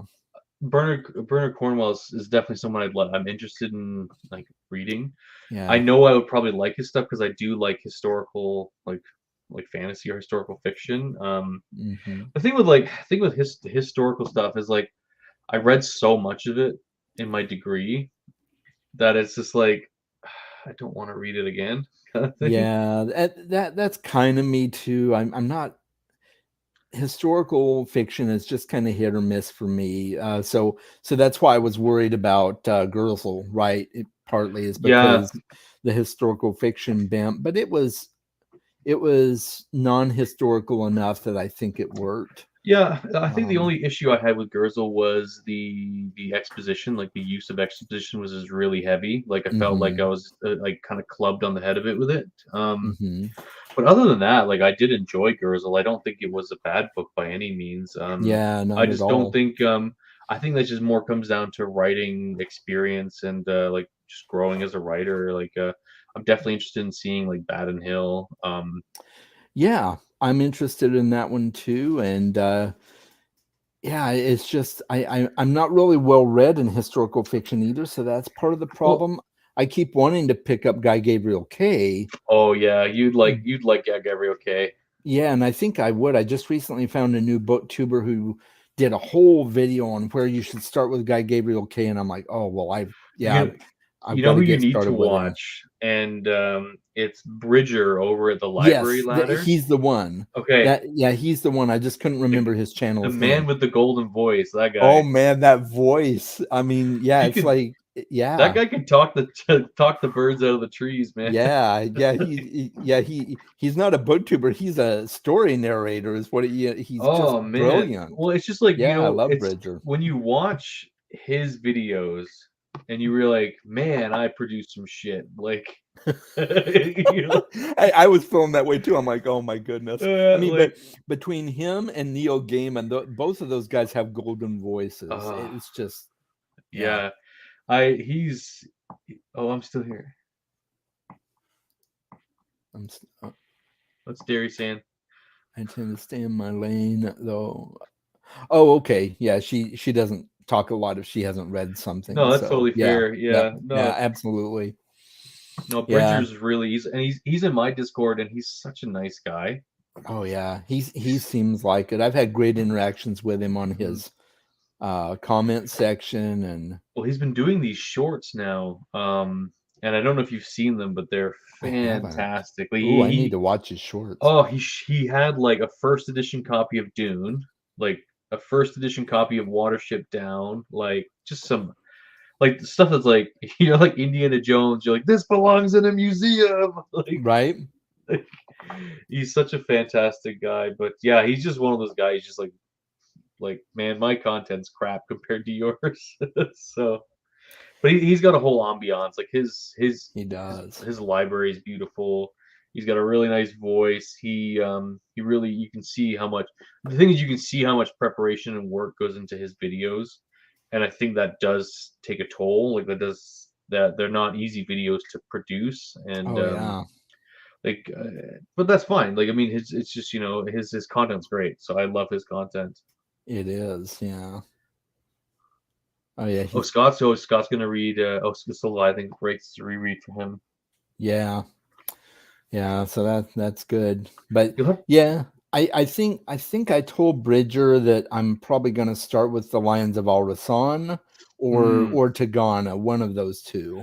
I think yeah, I I might go with start. Tagana first since it's more fantasy, Yeah, I did Tagana first. I like Tagana. where Lions of Al Rasan is straight historical fiction, I'm Yeah, pretty sure. Yeah. yeah. He's just really good at blending like the two, right? Yeah. He Well, blends the. anyone who has his finger on the pulse of Christopher Tolkien has my has my vote. In fact, I think if I'm not mistaken, Kay was heavily involved with Christopher Tolkien in helping arrange the newer editions of I Tolkien's believe works. so. Yeah. Well, and the thing with like Guy Gabriel Kay, he's one of those authors like he doesn't have a lot of books written. I think he's like 12 or 13 books, Yeah, but when he does come out with a book, like it just punches hard. yeah, So he's like he's well one of those guys who researched. like does his research, like just like it's like no missed kind of step in a sense. Like he doesn't like let a beat be missed. Right. So yeah, no, I like I've only read a few books. Like I've read like Tigana and like Sailing to Sarantum, Hmm. and I enjoyed both of them like a lot. So, but yeah, it's just amazing. Like there's so many amazing authors out there, and like my TBR is just so big, and it's just like you want to try and fit everything in. That's the only thing with booktube is I feel like you get imposter syndrome so many times where you're like, I haven't read the series. Have I read any series? Like, like Right. it's just you just feel like, oh man, like I feel like I haven't read as much as some of these other people, but that's okay. I mean, like this is the thing with the booktube, right? Is people sign up for your personality, right? And Hmm. they want to just go along the journey with you. So Absolutely. Have you read any of China Mieville? no, Yeah, I only read. Well, I shouldn't say I read. I DNF'd it, but I started reading Perdido Street Station, and it was just. I mean, like number one, his vocabulary was just way like over the okay, top, and it just like a bit of purple prose. yeah, very purple prose, and also the this which is and this is weird to say because I love Mhm. fantasy, Yep. but the fantasy was just so far-fetched Okay. that it didn't feel Didn't it, feel. it just wasn't readable for me. But a lot of people love his stuff. I've heard I probably won't completely put him down. Hmm. I've heard his book The City and the City is really good. Okay.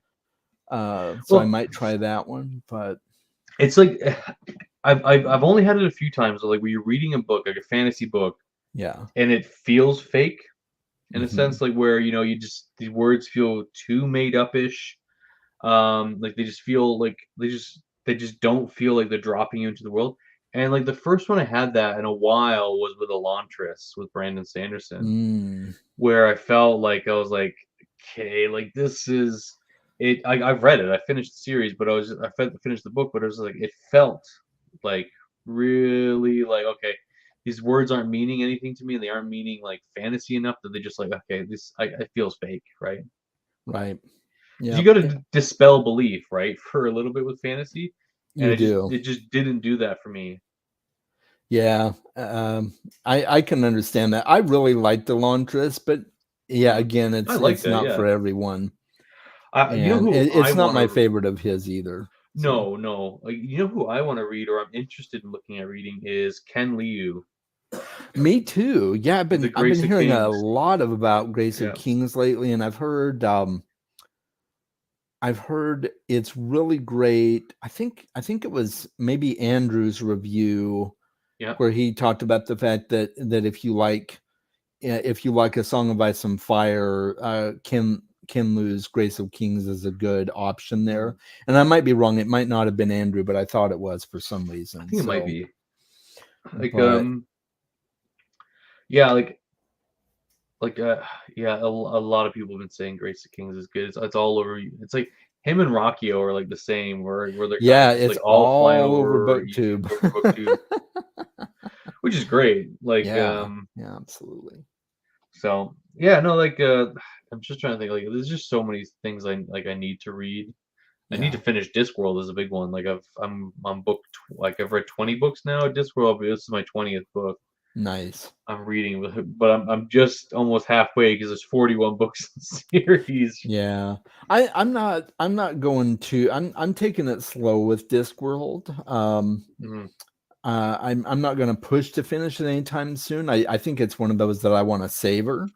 Yeah, like I try and read a Discworld a month right now. I mean, at that rate, it's still almost going to take me 4 years to finish it. So, yeah.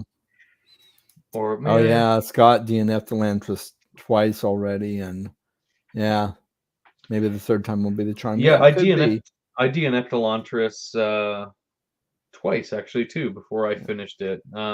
He so DNF'd Perdido Street Station as well. So yeah, sometimes you just don't feel it. Oh, and Scott, by the way, your personality is great, man.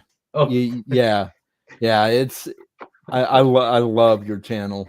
Oh, thanks. No, I love yours too. Yeah, your personality is great, Scott. So it's all good. Yeah, you'll be fine. And he's been doing reading vlogs through. Oh, cool. Through Wizard and Glass. No, yeah, it's Wizard and Glass. Okay. Yeah. So I've been thinking about doing like a reading blog for like my patrons, like do like where like I can react to like stuff that's happening like on the on the fly with Discworld. Because like the thing with Discworld is like I'm usually just sitting in my chair just like yeah, like, just laughing the whole time. I am too. Yeah, you're just like slapping your knee. You're like, God damn it, Terry! Yeah, you got me. Like, yeah, my kids will be like, "What's so funny?" And it's like, "Oh, it's just this book." I'll read them some of the lines sometimes. Dude, that's good. One of my favorites. You've read Man at Arms, right? Yeah. Oh, yeah. So one of my favorites is when Carrot is reading the oath, and instead of inserting their names, he's just reading like insert name. He's just reading it verbatim. I'm like, oh gosh. Oh, that was fantastic. Yeah, I love that. Carrot's one of those. He's not funny, but he does funny things. Like totally. The one time in Guards when he arrests. Okay, spoilers for the. I guess should we spoil that at the end? I mean, we can't. I gave the warning ahead before that spoilers may I'll appear say there's here, a spoiler for Guards at the end when he arrests the dragon at the end, and he's like, "All right, great. You're nicked," and I'm yeah, like, just see Carrot walking up and arresting a dragon, reading in its rights, like. Yeah, that was great. Oh, that was so funny. You know who's like my favorite for one-liners is Death in the in the series. Death is great. Like I like Death more in the others books rather than his own series because he pops in obviously after someone's died. Yeah. And he just like he's like always kind of trying out new things. He's like, I thought I'd try jokes this time. And like there was one in Guards where a bunch of characters died. I think it was like the Elucidated Brethren, right? Where they all got killed, right? And then Death shows up, and they're like, "We were just trying to get what we deserved," and Death's like, "Congratulations!" Like,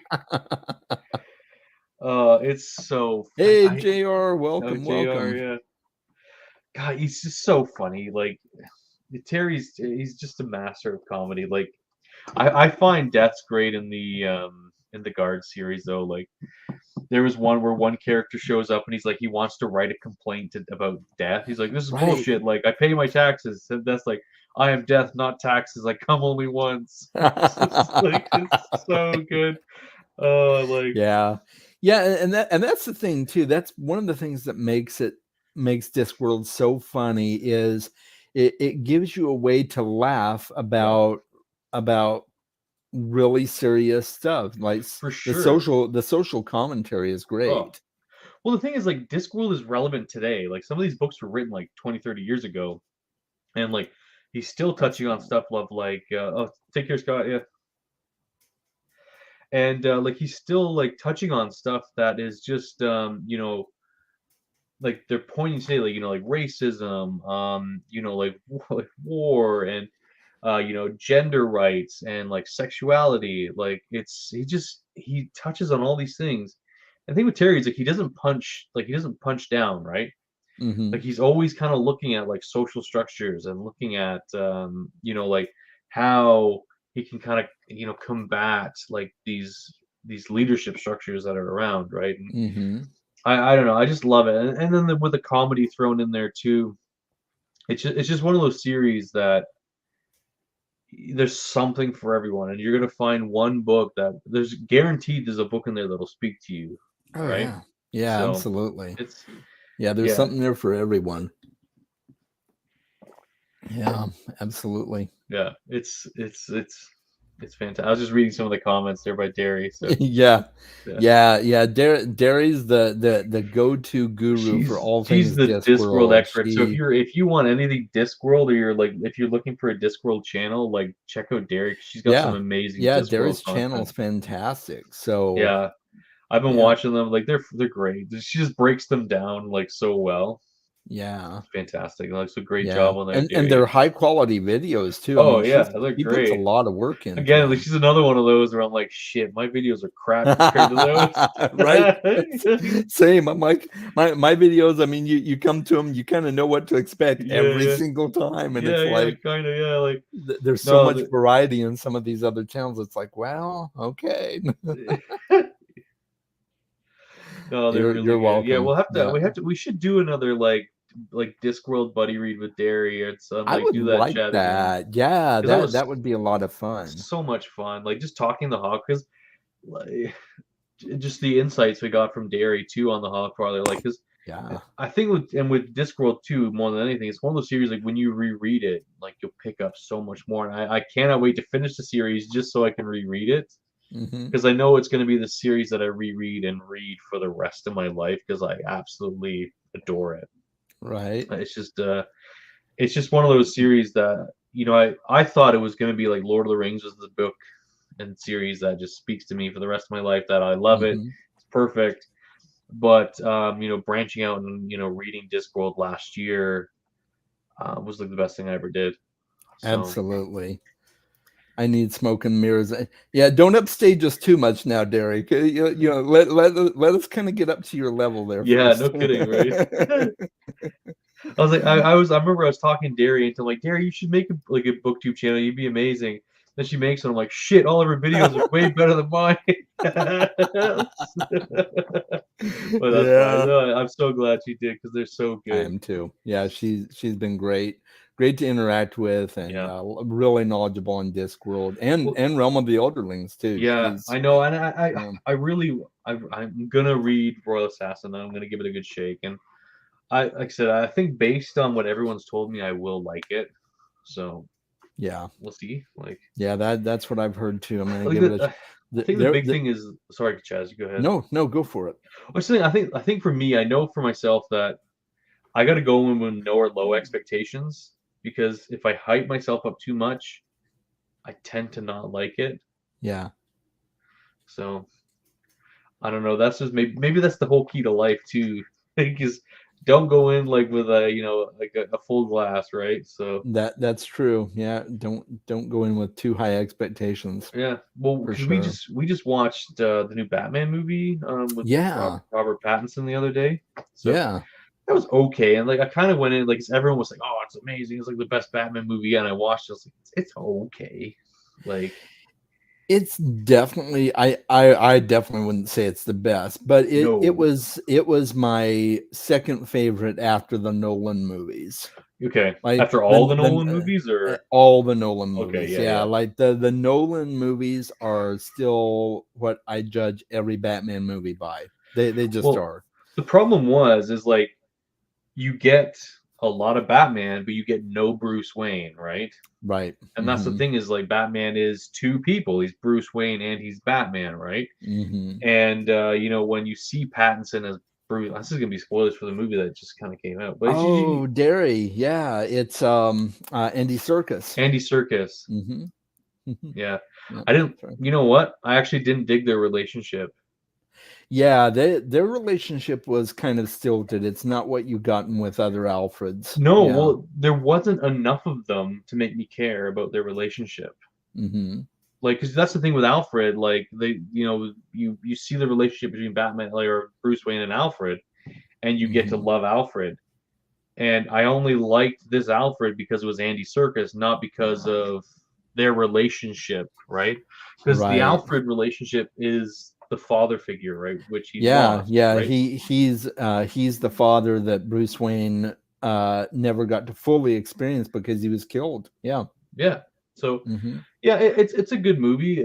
I was actually surprised my wife stayed up and watched like all of it with me because she's like, "Ah, we'll watch half now, and then we'll watch the other half the other night." And I'm like, "Fine, that's fair." And then we stayed up and ended up watching all of it. So I Mm-hmm. was surprised actually because, but yeah, it was okay. I did like Catwoman though.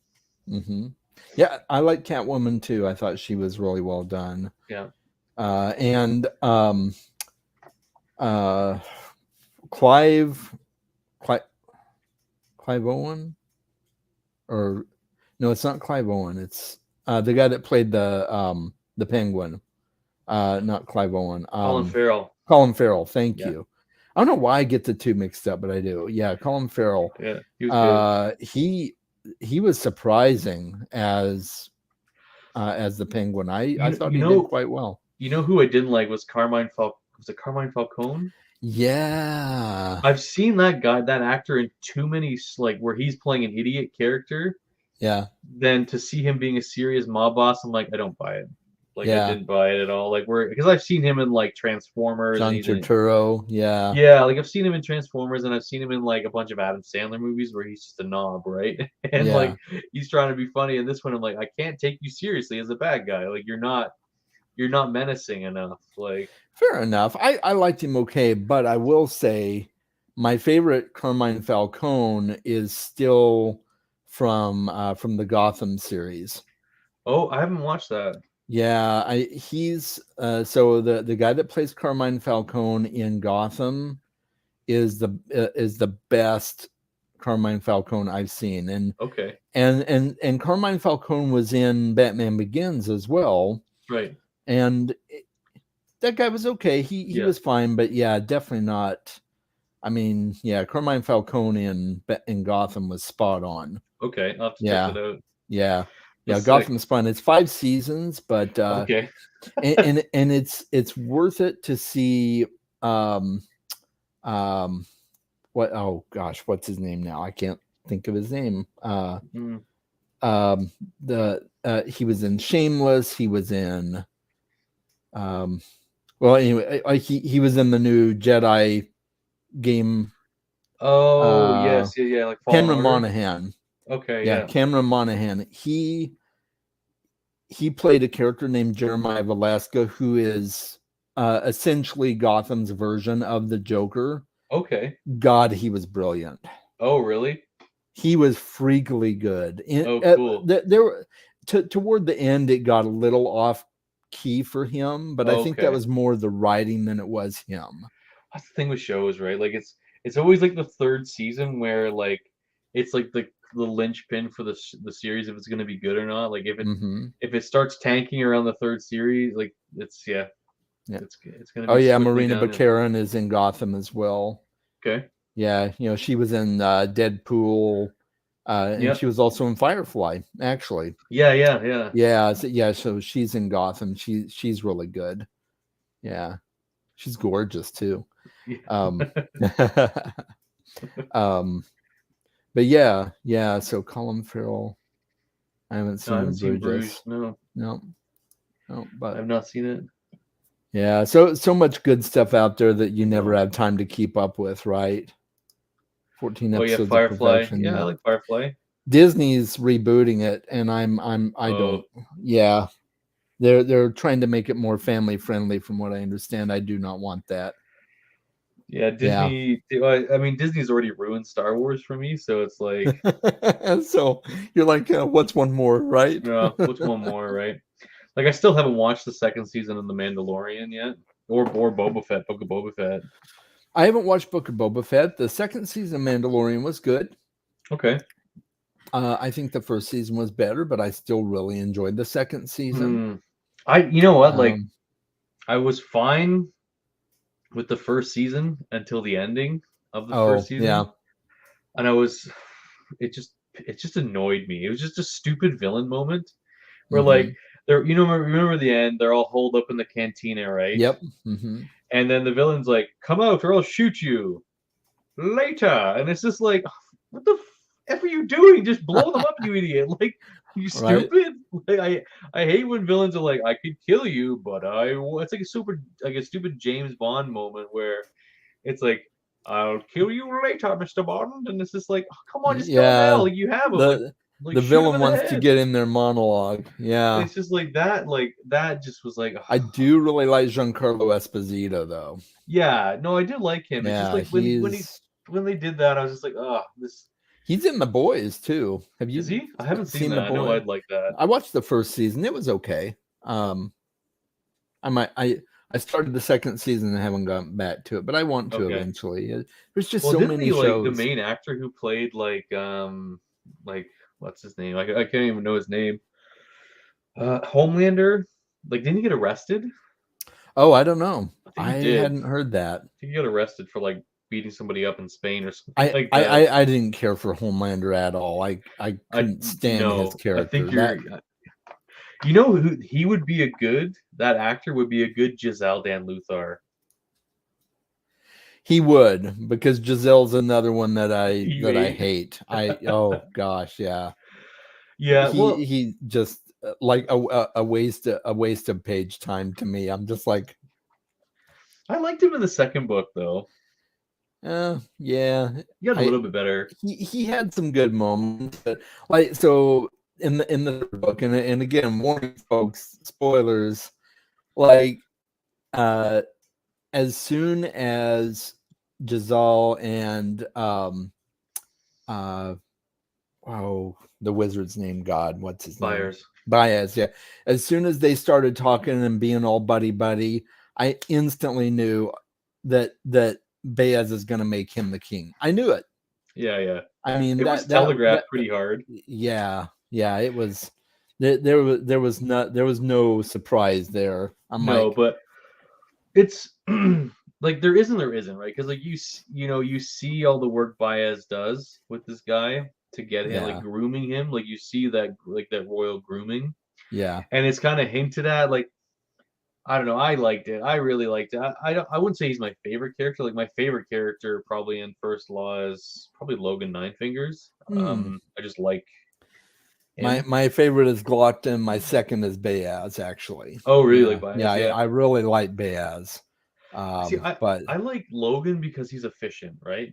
yes, Like, he because is. if Logan was a bad guy, you would be terrified. Oh, absolutely. Like, and like Because he had some terrifying moments when the Bloody Nine took over.